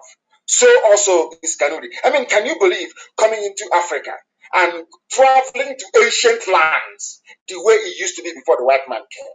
You want to go to Hausa land, you want to go to Kanembrono land, you want to go to Duduwa, you want to go to Biafra, you want to, Middle Belt have to look for a name that suits them. You want to go to TV land. These are ancient names that existed before the white man came. Can you imagine going to those places with such pride and such honor? That is what we are talking about. That is the thing that we are looking for people to be free. I have said it, and I will say it on air because the whole world is listening. I will place the oil and gas of Biafra land at the disposal of every component ethnic group in the damnable zoological republic.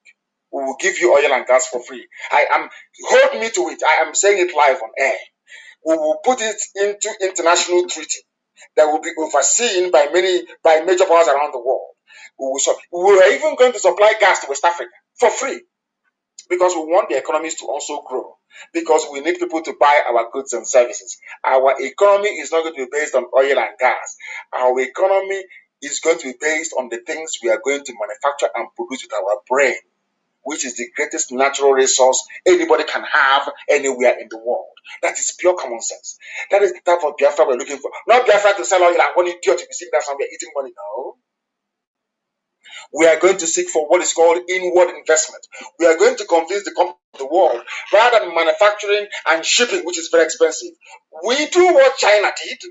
Come and manufacture very cheaply in Biafra land and distribute to the southern hemisphere. Very simple. That is our economic plan. So, road map, sea map, underground map, we are not going to tell you, because if we tell you, you will copy it and you bastardize it. But this time I tell you, let nobody deceive you that Biafra will mean cutting off, there will be no oil, there will be no gas. Never. People right now, every component ethnic group in the zoo, once you are an independent nation, will pipe oil and gas to you for free. Because we don't need it. I'm being honest with you. We don't. See, oil and gas is the mainstay of the economy of very lazy people. Only lazy people can rely on oil and gas for survival. And we are blessed. We're not going to do that. Where is our president? The man was asking. There is no president. And now they know it. People's eyes are now beginning to open.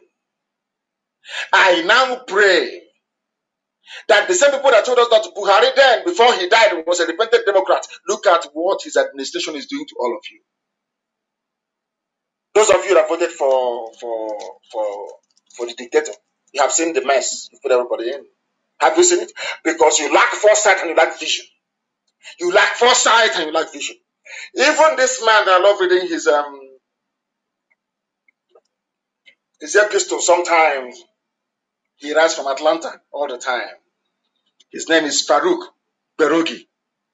He wrote, he said, to be sure, I'm going to read some of the things that he wrote. Very, very interesting. He said, to be sure, there was never a time in Nigeria's history when corruption was an issue. Corruption has been there from day one, because that was how Britain built it.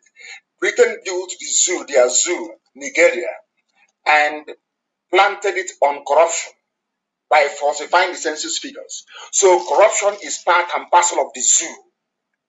Corruption is part and parcel of the damnable zoological republic. Part and parcel of it. And that's what Farouk Berogi is writing here about. It's always been there. He said, I don't recall a time when corruption has not been as overpoweringly pernicious in its depth, breadth, rottenness, impunity, and frequency as it has been in the last 5 years. In other words, the last 5 years is the worst period in the history of the zoo in Nigeria. Since 1960, that the zoo, that the Britain gave power to the Fulani to manage the zoo for them in Nigeria.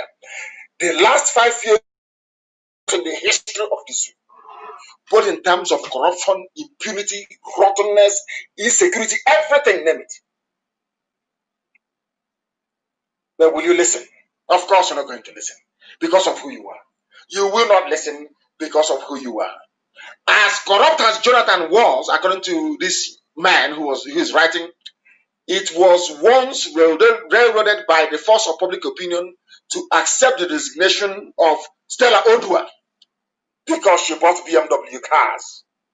Stella Odua bought BMW cars and was forced to resign as Minister of Aviation. Having found a new understanding with our Oduduwa brothers, it doesn't mean we cannot speak the truth here. I don't know the reason, I cannot see the reason why Yoruba newspapers cannot call for the resignation of this hush mommy in humanitarian affairs, whatever her name is, that used 850 billion to feed school children. Have they called for her resignation? The same way they were calling for Stella Odua, because they know that Stella Odua comes from an ethnic group where she will receive no defense, that they don't control anything. They won't give you anything in return. The reason why the Yoruba media has not gone for that hush mommy, that girl in humanitarian affairs, whatever her name is because they can get something from the Fulani, and they're afraid of the Fulanis as well. You see how it works in the zoo. That is how it works in the zoo. And that is why we must remain fearlessly glued to the truth all the time. I said fearlessly glued to the truth all the time. He said, do you know the funniest thing? He said, he didn't write this thing this year. He wrote this very column October 30th, 2017. But everything he wrote here is very, very pertinent today. They are very relevant today, this very day. Since 2017, nothing has changed. In fact, things has become markedly worse. That is the zoo you are in. Anytime they tell you, don't tamper with one Nigeria, we are one Nigeria, it's because they want to keep stealing, they want to keep looting, they want to keep deceiving you, they want to keep beheading you, they want to keep taking your land. They know that as soon as Nigeria ends, Nigeria, as once it comes to an end, there will be no more Ruga settlement in the south, no more Fulani settlement, illegal ones now. They may come and be in our towns, that's no problem. No more illegal Fulani settlements in our villages. They can no longer take our oil and gas and do as they like. Their children cannot live five-star lifestyle anymore in the capitals of the world, driving the most expensive you can ever imagine. You will not have exclusively Fulani on the board of NNPC. Those are the things they're going to use. So when somebody says to you, one Nigeria, it means they are serving a Fulani overlord. That's the meaning of it. The time now is approximately 8 minutes. It is 8 minutes to 9 p.m. in the evening in the land of Biafra. 8 minutes to 9 p.m. in the land of Biafra. The whole world is listening. We are live and we are direct. Somebody said that I died of the zoo. Is Igbo man still the problem? I'm asking. Is Igbo man still the problem of the zoo? I am asking. They say Biafrans are rebels, Igbo man is the problem. But now you have all agreed that what Ojukwu saw in 66 and 67 is playing out today, isn't it? Can you not see it?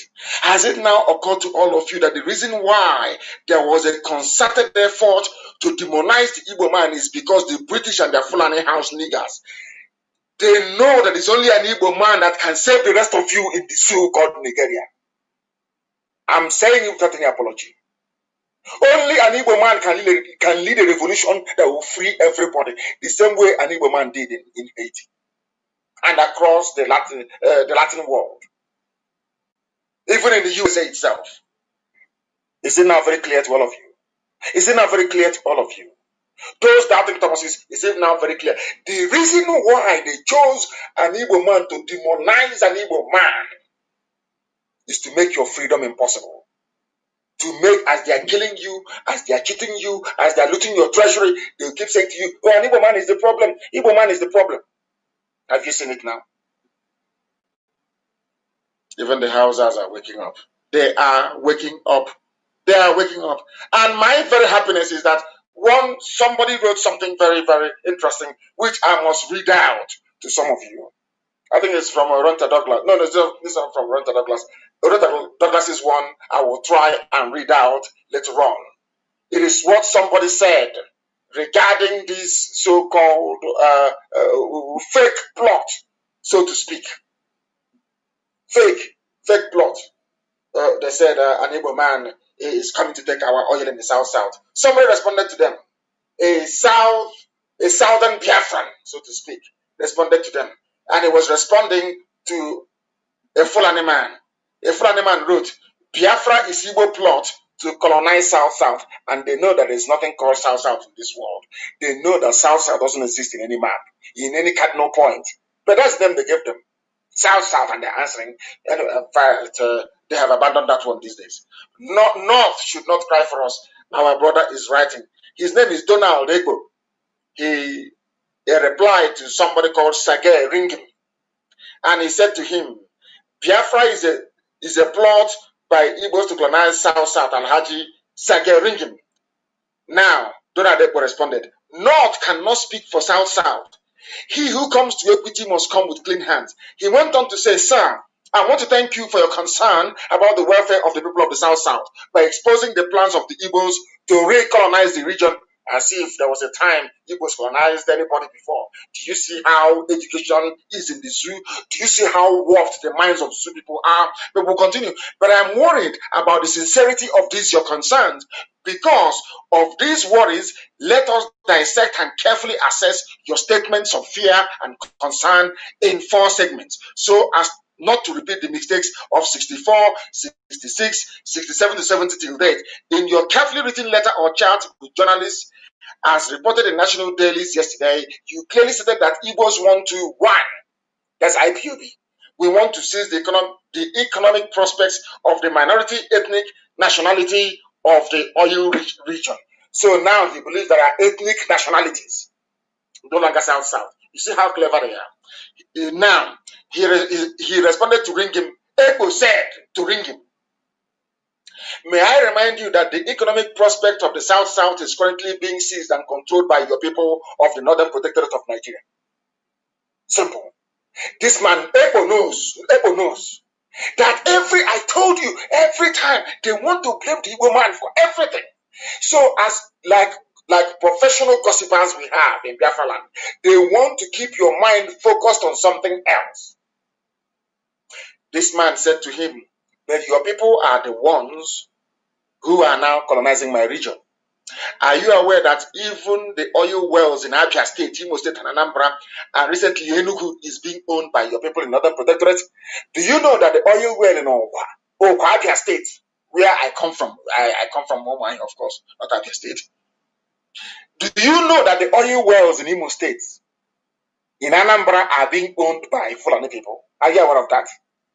They tell you about one Nigeria. Are you aware? That is what our brother Ipob is pointing out to this Janjaweed who was writing and addressing the media and telling them rubbish. And that is what the Zoo media will write.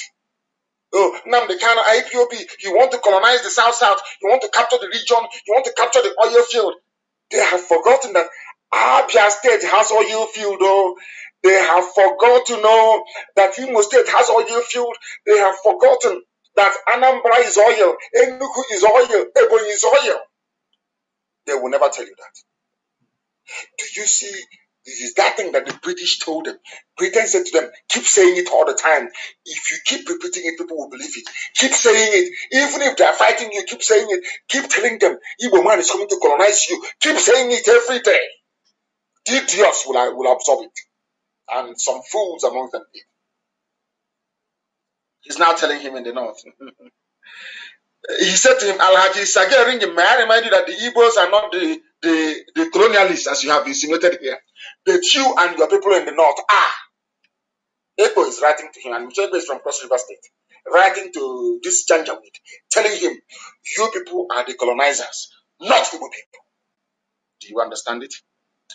They have so far not shown the threat to colonize as compared to your people. Eko is educating a northerner, telling him, you people, Janjaweed, the Fulani, you are the colonialists. You are doing the bidding of the British. That is why no British paper can write about the killings going on. No British paper can discuss the slaughter of Christians. No British paper can carry the slaughter in southern Kaduna. If what is happening in the zoo were to happen anywhere else in the world, the British foreign minister will stand in the House of Commons to deliver a statement. But because it's the zoo, they can't say anything. They don't want to draw the world's attention to what is happening in the zoo. It is a carefully managed PR exercise by the British Foreign Office. Who are the ones colonizing the South? It is you from the north who are doing it. Biafra is landlocked and wasn't blessed with solid minerals apart from coal. Can you believe that? Can you believe what a human being is writing? The largest gas field in the whole of Africa is in Ohaji. Do you see how people who live with lies? The thing about the zoo, Nigeria, is that Nigeria is a land built by liars, for liars, and inhabited by liars.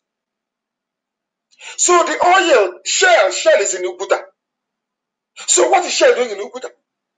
What is Shell doing in Oba? What is Odentoye doing in Aguilera? I don't understand how somebody who claims is learned, Sajay Ringim, whatever the idiot's name is, can come out and decide to lie.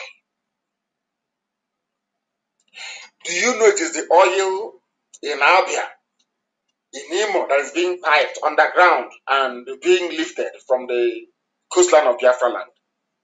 Are you aware? Can a ship come to open? The answer is no. So what is Shell doing? Okay, all that oil that Shell is drilling in Ebema, in Ukuta, in our mama, where is it going to? It's going to the coast because no ship can come to Ohaji because there's no waterway. They have to pipe it underground. Do you see? And he claims he's learned. He claims he is an educated man. But thank you for the lectures that you have given to him. Our dear brother, he's from Cross River State. They understand. Some of them are now beginning to realize all the lies that we are told. All the lies you are told is to hold you down in perpetual bondage. Igbo land is not landlocked. It is not. Go to assembly. I don't know why people are foolish.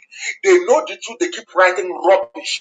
People who are not educated enough to understand their place in the zoo are the ones commenting. Igbo land is not landlocked. Opobo is Igbo land. Bonny is Igbo land. Asumiri is Igbo land. Don't you know that? You don't know where Asumiri is? Is Igbo not Igbo land? Is Iguacha not Igbo land? What was the name of Port Harcourt before the white man came? Is Iguacha? What is the name of Opobo before the white man? Is he called Igwenga? The name of Opobo is Igwenga.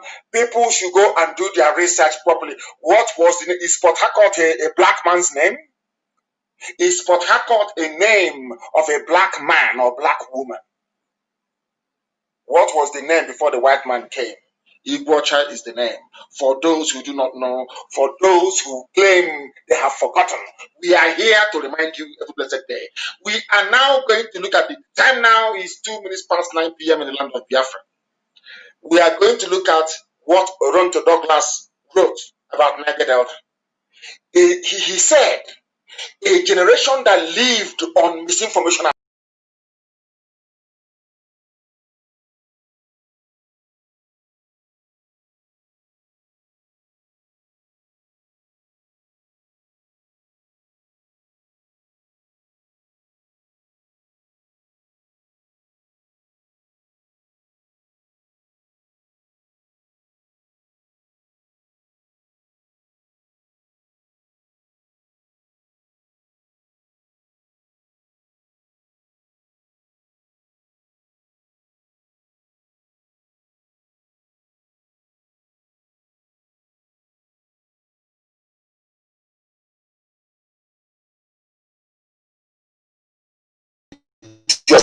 which call themselves. I say it this way because that land is Biafra. I'm not insulting any Biafran, no, not at all. Because there are many Biafrans, but I will tell you the truth. If you call yourself nigger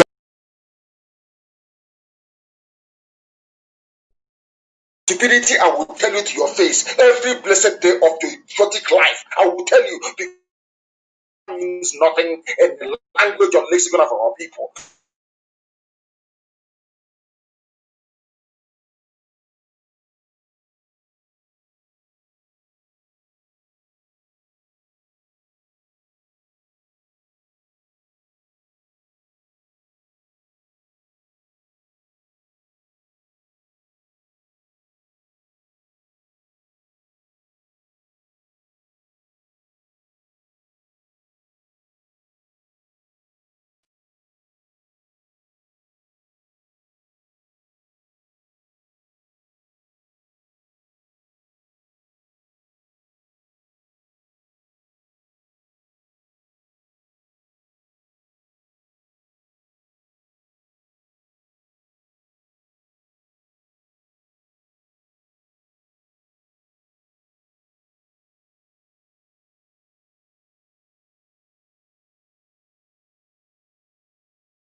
Not now, not tomorrow, not ever. We are here to save all of you, even from your own ignorance. This is what our brother is writing. Do you know Edwin Clark? You're seeing that man, Edwin Clark, Edwin Clark, told their so-called nigger Delta delegates, let us look to the north for help. Let us not go to the Igbos. Now, listen. The understanding was that our told them that I don't know. Do you see how people go about carrying rubbish in their brain? If you come now and ask them, you say, oh, IPOB hates everybody. They know we don't. We are the ones fighting for those Christians who are being killed. We are fighting for people in southern Kaduna. I am fighting for an Awasa man to be free. I am fighting for a Kanuri man to be free. I am fighting for Duduwa to be free. But they lie, they keep lying and lying and lying, and some of these idiots, they absorb it. Listen to what Oronta Douglas said. He said, when they got to the conference, they asked for 25% derivation. But before they went, they said they know to support them. Ududuwa will support them. But as they got to the conference, they said we are the oil producing states. They want 25% derivation, which means you give us 25% of all the revenue that accrues from the oil sales you're making from our land. No northerner supported them. No southwestern delegate supported them. To our surprise, according to Ronta Douglas, the Southeast gave us block support 100%. The same before they left, they said, no, don't trust the Igbo. So the only people that gave them 100% support in Abuja were people, their own brothers and sisters. Are you saying it? Let me continue. To our surprise, the Southeast gave us block 100% support, and we decided to stage a walkout because the North said no, the West said no. And the Igbos came with us and said yes. When we decided and said we're going to walk out, do you know who walked out with us? Our Igbo brothers walked out with us. Did you read this in the newspaper somewhere? No, because they know that the Yoruba media understand it's right. Biafra together. The Igbo man will come closer together with all our people. The so-called Niger Delta. There will be one family again. They didn't write about this thing. Nobody knew. But Oronta Douglas very bravely wrote about it. Are you following? We are here to dismantle all the lies of the zoo. That's our job. That is my job. Do you know that it was the same Igbo people that some people from Niger Delta said, no, don't trust them. We trust Agbo, we trust the Fulani, we trust the North, we trust the West. When they got there, the North disappointed them, West disappointed them. It was those their rejected brothers from Igbo that gave them 100% support. Even when they got upset and said they are walking out, their Igbo brothers followed them and walked out. Did you read about it anywhere? No? It's here. And I thank Chidi Kali. I saw it from his Chidi Kali that posted it. I got it from his page. I saw this, but it's everywhere now. I understand maybe they are friends. I saw it from there. So when I take something from somewhere, I reference the person. That's where we got it from. He was the one that posted it. Where I saw it, I don't know if it's been originally published somewhere else before. I don't know. Now listen, General Sani Abacha then intervened and gave us 13% derivation we are enjoying today because of the help of the Igbo people, in conjunction with Niger Deltas, they call themselves, but I call it the entire Biafran family, of course. It is confusing that what our elders told us was different from reality. Do you know that what Edwin Clark was telling his own people about his own flesh and blood, the Igbo people? We are wrong. They now knew. When they got to Abuja, they saw the way the Igbo delegates behaved. They said, oh my God, oh, I never knew that things are like this. They now knew that their elders were lying to them. Every garbage your grandfather must have told you about an Igbo man, about the so-called Southeast, is a lie. It was proven in 1995 in Abuja. Proven beyond every reasonable doubt. It is a shame, isn't it? But it is not too late to make the wrongs right. It is also great that the 1995 confab and Jonathan's government has shown that there is no way an Igbo man can hate his own flesh and blood, because Igbos and Izon people, they are together in Okreka, together in Opobo, in Boni. So how can you hate your own flesh and blood? It's not possible. It is not just possible. So no matter how hard they try, we cannot hate. You cannot hate yourself. It's impossible. Izon and Igbo people are one. If you doubt me, go to Boni, go to Opobo. We are one people. One people, for your information. Who voted for Jonathan and Block? Jonathan is from the so-called Niger Delta South rubbish. Who voted 100% for Jonathan? The same people that you're talking rubbish against. Because you don't have brain, you don't have sense. It's your guilty conscience. When we started radio Biafra, I said it about Ikwere land. When somebody, we are from Bini, we're from Akaraka. talking garbage. Ali Ikwereche, that is Igbo land. And I came on this same microphone, this same radio Biafra, and I said to them, your problem is abandoned property. You don't want people to talk about abandoned property. You are ashamed. You are a product of stolen goods. They use stolen goods to train you in school. So, because you have to defend the criminality of your fathers, that's why you said you're from Benin. But all of that is by the way. Abandoned property because we are going to, Iguacha is going to be our capital. Every house be knocked down, we will build something so spectacular that when people see it, they will say, indeed, the Biafrans are blessed. Not all that rubbish for face me, I face you nonsense. No. We are going to build a modern capital that when a white man comes to Iguacha, they will say, I never in my life would have believed that a black people are capable of this. So take your inferiority complex elsewhere. Igbo land is Igbo. And Nyoma is Igbo. If you say you're from Benin, pack your things and go to Benin and live in Benin. If you say you're from Benin, go to Benin and live there. Your name is Ikechuku, your name is Amechi, your name is Wike. You want to go and join people who are Iguafon. Is your brain correct at all? Doesn't mean you cannot reason. Well, anyway, we have passed that nonsensical stage. Iguacha is, of course, IPOB and the core. And welcome it. We say what we say because of our affection for each and every. Biafra is one family. I can prove it. I can prove how we are all related. I can prove it anytime, anywhere, any place. Others cannot say the same for themselves. We must preach this very gospel because heaven is bearing us. 30 minutes past 9 p.m. in the land of Biafra, we must preach it. For very many years, they have spent time deceiving all of you. They told Efik people in Calabar, Igbo man is your problem. Today, we have reason to liberate everybody, not just Igbo people, but the entire Biafran family. We've even gone as far as trying to liberate Hausa, the Nupe, the Divi, the Jukun, all the free body, all the way to the one. Everybody has to be free. Everybody. These are the same people that we are mocking us, that we don't have enough land. Look at Opa, they have taken.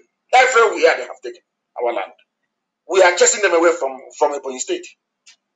Have you not seen it? We've discovered where they loaded their weapons in Abakaliki. If you don't know, some of you don't know what we are doing. Because if we say it now, they'll take it, they'll cut it out and say, oh, look at Nnamdi Kanu, he said it's peaceful. Can you see how violent they are? That is all they are waiting for. They are actually gossipers. That's all they want in life. So they can write this department. They can write Pompeo. That's all they know what to do. They cannot write Pompeo complaining about Fulani raping and killing their sisters. No, they won't. It's writing Nnamdi Kanu. His members, we are somewhere intimidating people. They're a terrorist group. Somebody is writing to State Department in America, asking them not to give me visa. And the idiots will come out and say they're fighting for Biafra. That's who they are. And we shall keep exposing them. Sometimes I wonder, given what's happening in Okwa West, sometimes I wonder if Fulani is actually the problem. Or the zoo animals, those that call themselves Nigerians. Who is the problem? Let me tell you why I'm saying this. Because you would expect journalists to be very sensible and very reasonable. But after the criminality of Ismaila Issa Funtua, Nigerian journalists who every day would write that things are bad, corruption is everywhere, they went and named a building. They named the building, the NUJ building after Funtua, who is a confirmed looter. He took over Etisalat, they call 9 Mobile, by not paying anything. A criminal extraordinaire. The same journalists who every day they were writing to us, corruption is everywhere. Let's say the same journalists in the zoo, they're immortalizing a man who epitomized the corruption, looting, and criminality, or brigandry, so to speak. You see them? The country is bad. Let's move it forward. Let's do something. But they are the ones promoting criminality by naming their building after Issa Funtua. The same way that they named the stadium in Kanu after Abacha. That's how they reason. That is how they reason. The zoological republic. What I'm saying tonight is that Fulani is in the minority. If they had good intentions and ability to govern properly, there won't be a problem. But they epitomize mediocrity and the irredeemable primitivism of a black African. That's who they are. Primitive people. All they need to loot. They loot. After how many years of funding research, all the place was Kilish research after many years. I keep asking you, those of you campaigning for Fulani president all the time, I keep asking some of you. You know, if you say that something is sweet or nice, you tell us what it tastes like. I asked you every time, it's the Fulani man that will come out, vote me as the president, and I keep asking you, you want to fix the economy? Okay, yes. Name one renowned Fulani economist. That's not. You want to industrialize the zoo in Nigeria? Yes. Name one Fulani scientist. You know. No. Name one Fulani poet. You know. No. If they cannot produce all these people, how do you trust them to produce somebody who can be a president? Simple, common question that I expect those with common sense to be able to answer. But they cannot answer it. They cannot answer it. Let me tell you why I tell you every day that your average Nigerian is a mental case.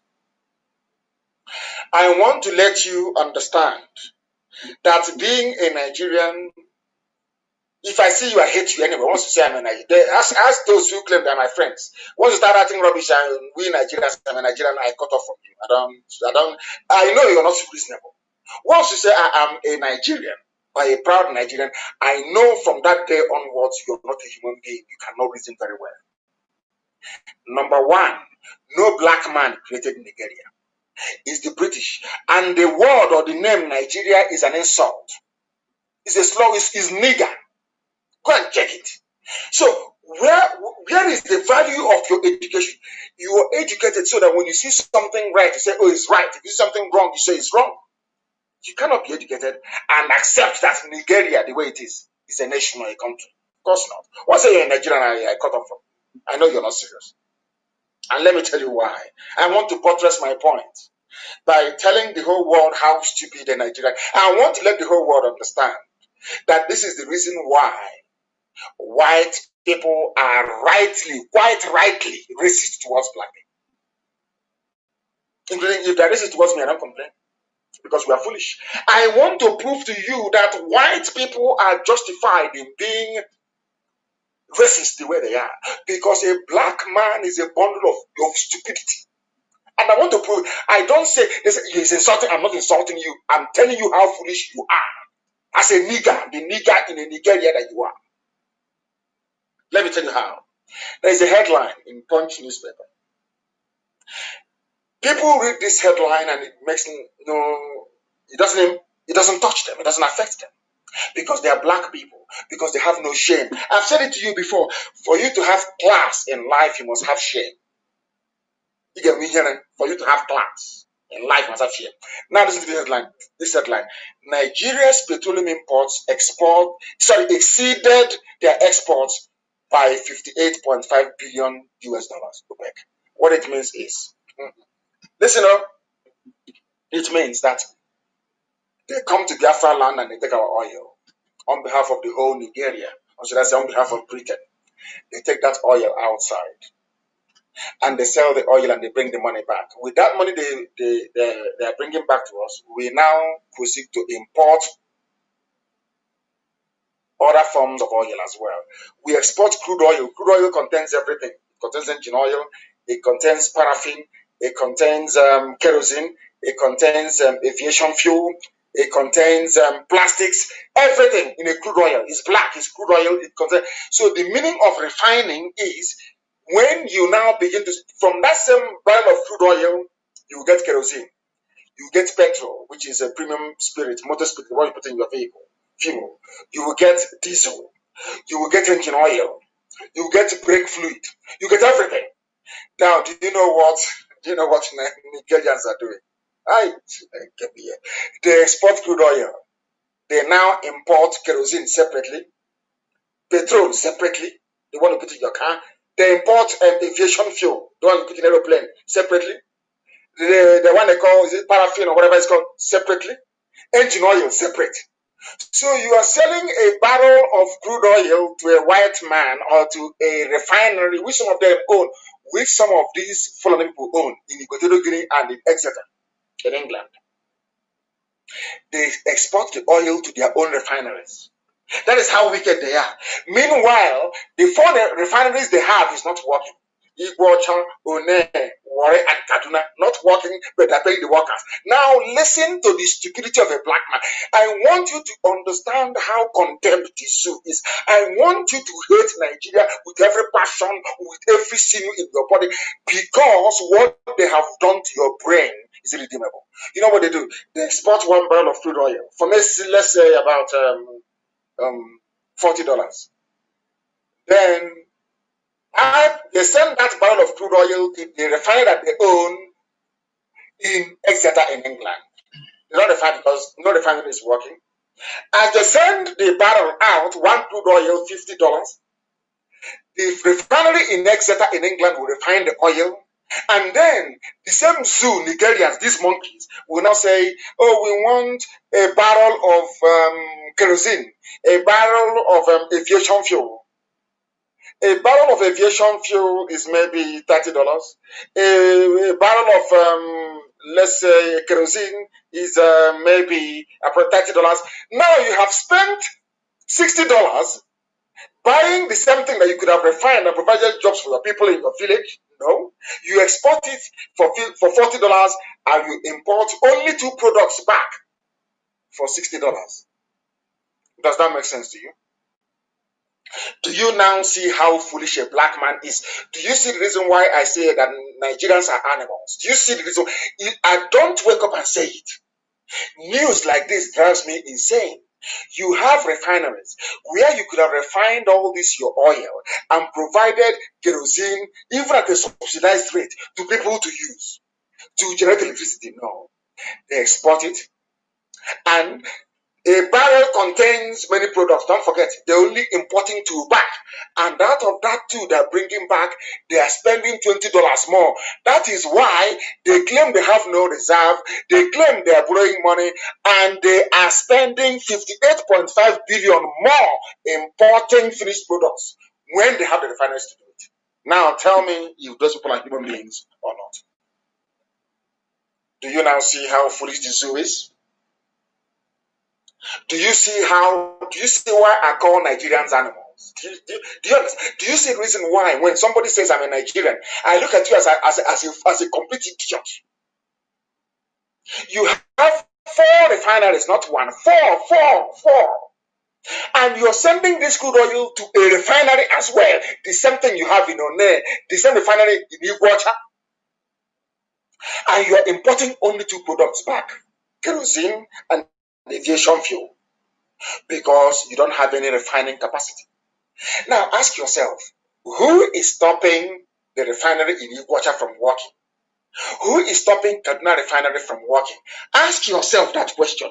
The day you answer that question, that day your eyes will open. That day you will know how stupid a black man is. That day you will know that Nigeria, you call it, is a curse. It's a burden on your soul. That is who we are. Because we speak the truth. They want to steal. They want to make your life a misery. They want to loot. But they come out and they tell you, Igbo man is your problem. Let's support one Nigeria. But you cannot see what they're doing because you are foolish. Because you're a black man or black woman. Because you're from a zoo. Your brain is not working properly. Shameful. Very, very shameful. And remember, once they finish doing all this nonsense, they cannot grow the economy. They don't know what political economy is all about. They don't know. They have no idea how an economy can be grown. They have no. That is why, please, can you publish that picture of a bridge they commissioned in Adamawa? Osisi wood, ordinary wood, that the local capital can do. He said they built it for 10 million. And they had the temerity to put ribbon on it and to use scissors to cut the ribbon. People without, when a white man says this, tell me why they will not kneel down on your neck and kill you. Because as I'm looking at this thing, I am hating this people the more. There is a level of stupidity that somebody will exhibit. You will know that that person is not fit to be called a human being. That's what that. Look at the bridge. Wood. Ordinary carpenter can do it. They said they spent 10 million naira. The wood they use there is not up to 20,000 naira wood. And labor. This very bridge will not cost up to 10,000 naira. But they said they spent 10 million. And the idiot had the temerity to put a ribbon on this wooden bridge and to use scissors to cut it, to declare it open. And people are clapping. He's an elite. He's a political leader. He is elite. These are the people that inhabit the zoo. And you're telling me I should belong in a country with such people? God punish all of you idiots. I will belong to a country with these idiots. You are insane. All of you are insane. Mad people everywhere. This UG, black people, as useless as ever. Where is Osibajo? Nobody can tell us where he is. This is somebody wrote, is Professor Osibajo and Jubril al-Sudani, because there is no president, there is no direction, there is no economic policy, nothing. It's loot as much as you like. And if the army cannot contain you, we'll send terrorists to kill you. And you fools wake up in the zoo every blessed day thinking an Igbo man is your problem, or thinking that IPOB is your problem. That's how foolish some of you are. And I feel sorry for you. And they're now planning to borrow more money. But they're now going to borrow more money. As the loan they have collected, their debts have now hit 33 trillion. They want to borrow money. You borrow money. You sell crude oil. You can import kerosene and PMS, premium motor spirit. Your petrol, you put in your car. You import diesel. And you borrow money. You export crude oil. Then I don't understand. But God forbid. These are not human beings. These are not. You Nigerians, you're not human beings. Any Nigerian, anyway, they know. No idiot can come and say I'm a Nigerian. If you tell me I'm actually you are to piss off. You're an idiot. Look at you. You borrow money. Instead of you to refine petrol and export to people to make money, you export crude oil. Not that you don't have the capacity to refine. You have four refineries. They are not working. Somebody in Abuja said, please lock all of them up. They lock them up. You export crude oil. You go and borrow money from IMF to import kerosene, to import fuel. God forbid. I'm too upset. Let me bring this program to a close, honestly. I don't know. I can't. I've asked God, do you actually make black people like this or something happen? I don't know. But we are very, very, we are useless, honestly speaking. Black people are useless. I'm just telling you the truth. If you like, you believe, if you like, but we are useless. That is why you export crude oil and you import refined products when you have refineries. And you have the temerity to go to World Bank, to go to IMF, to borrow money to import something that you could produce at home. God forbid, you people. I have a few special announcements to make this very evening. I am warning our people that Fulani terrorists, in conjunction with the zoo, Fulani armed forces, have teamed up to take advantage of what transpired in Oba, to be launching surprise attacks on our volunteers in the name of cultism. Because I came on air and said that what happened in Oba, we are called. Do you know what they have done? The Nigerian police and Nigerian army have now teamed up with Miyeti Yala. In the evenings, they will take their machete in camouflage, civilian clothing. They go out and start attacking people and killing people. And like they say, we are being caught. That is why this very evening, as I've said before, that the zoo newspapers will not talk about it. The gossipers we have won't talk about it. But anytime we encounter them again, they attacked people in Obo. That was yesterday, if I'm not mistaken. People coming from burial. I am warning the British. I am warning Nigerian newspaper proprietors, because they will write rubbish as usual. Anywhere we encounter people Nigerian police claiming they are caught with machete to kill our people, will kill them. I'm telling you this night, we'll kill them. And I'm telling our volunteers, anywhere you encounter any idiot that attacks you or says they are doing cultism, kill that very person there and then. Let me go to America and justify it. Kill them. Tell them that's so. Kill that idiot. If they come to kill you, you kill them. It's called self-defense. Let me see the idiots that will speak against it. Since they are blind. They attacked us in Obo. We have the pictures. We have the video of the attack. They claim they are doing cult. You see how Fulani behave? Then they now go to villages, they lay ambush, they attack our people. They say, oh, we are caught. We are cultists from Obo. They won't go free next time. There is nothing like cultism in our land. Politicians and their Fulani masters are using Fulani terrorists and members of SARS to launch attacks against IPOB. The day we respond, I am sure that BBC Igbo and BBC Pidgin will now find time to go and interview people.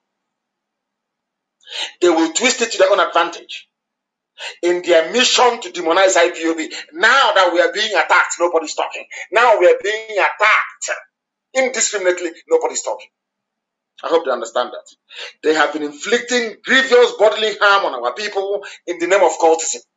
The day we respond now, the idiots, their mouths will start popping like popcorn. But now, they won't see it. And I'm asking our volunteer command, anywhere, any village, where the Janjaweed, the Fulani police will go and hide and say, we are doing cultism to attack our people, you will find them that very night and you will kill all of them. That's the night. Let me go. Let me go to America and to EU to justify their death. Because this nonsense is too much. This is called self-defense. They can't keep killing us and we keep quiet. It's not just because they'll kill all of us now. It's not possible. We can't do that. Let them copy out. You know what they do in the zoo? They will now copy out this part of my speech and they will send it to foreign missions. But I will come back on Wednesday to repeat what I've just said. If you come to us in the name of cultism to attack us with machete to kill us, we will kill you. As simple as that. That thing that will happen in the year 2030, let it happen in 2020. What sort of rubbish is this? And thank you all for listening this very night. We have come to the end of our program. And as always, and without every affirmation and conviction that what we are doing is right, I state categorically without any equivocation that Biafra is indeed our religion. Here on radio, Biafra is where we worship because Elohim Jupu Okike Abiyama is our God. From me, from here, good evening.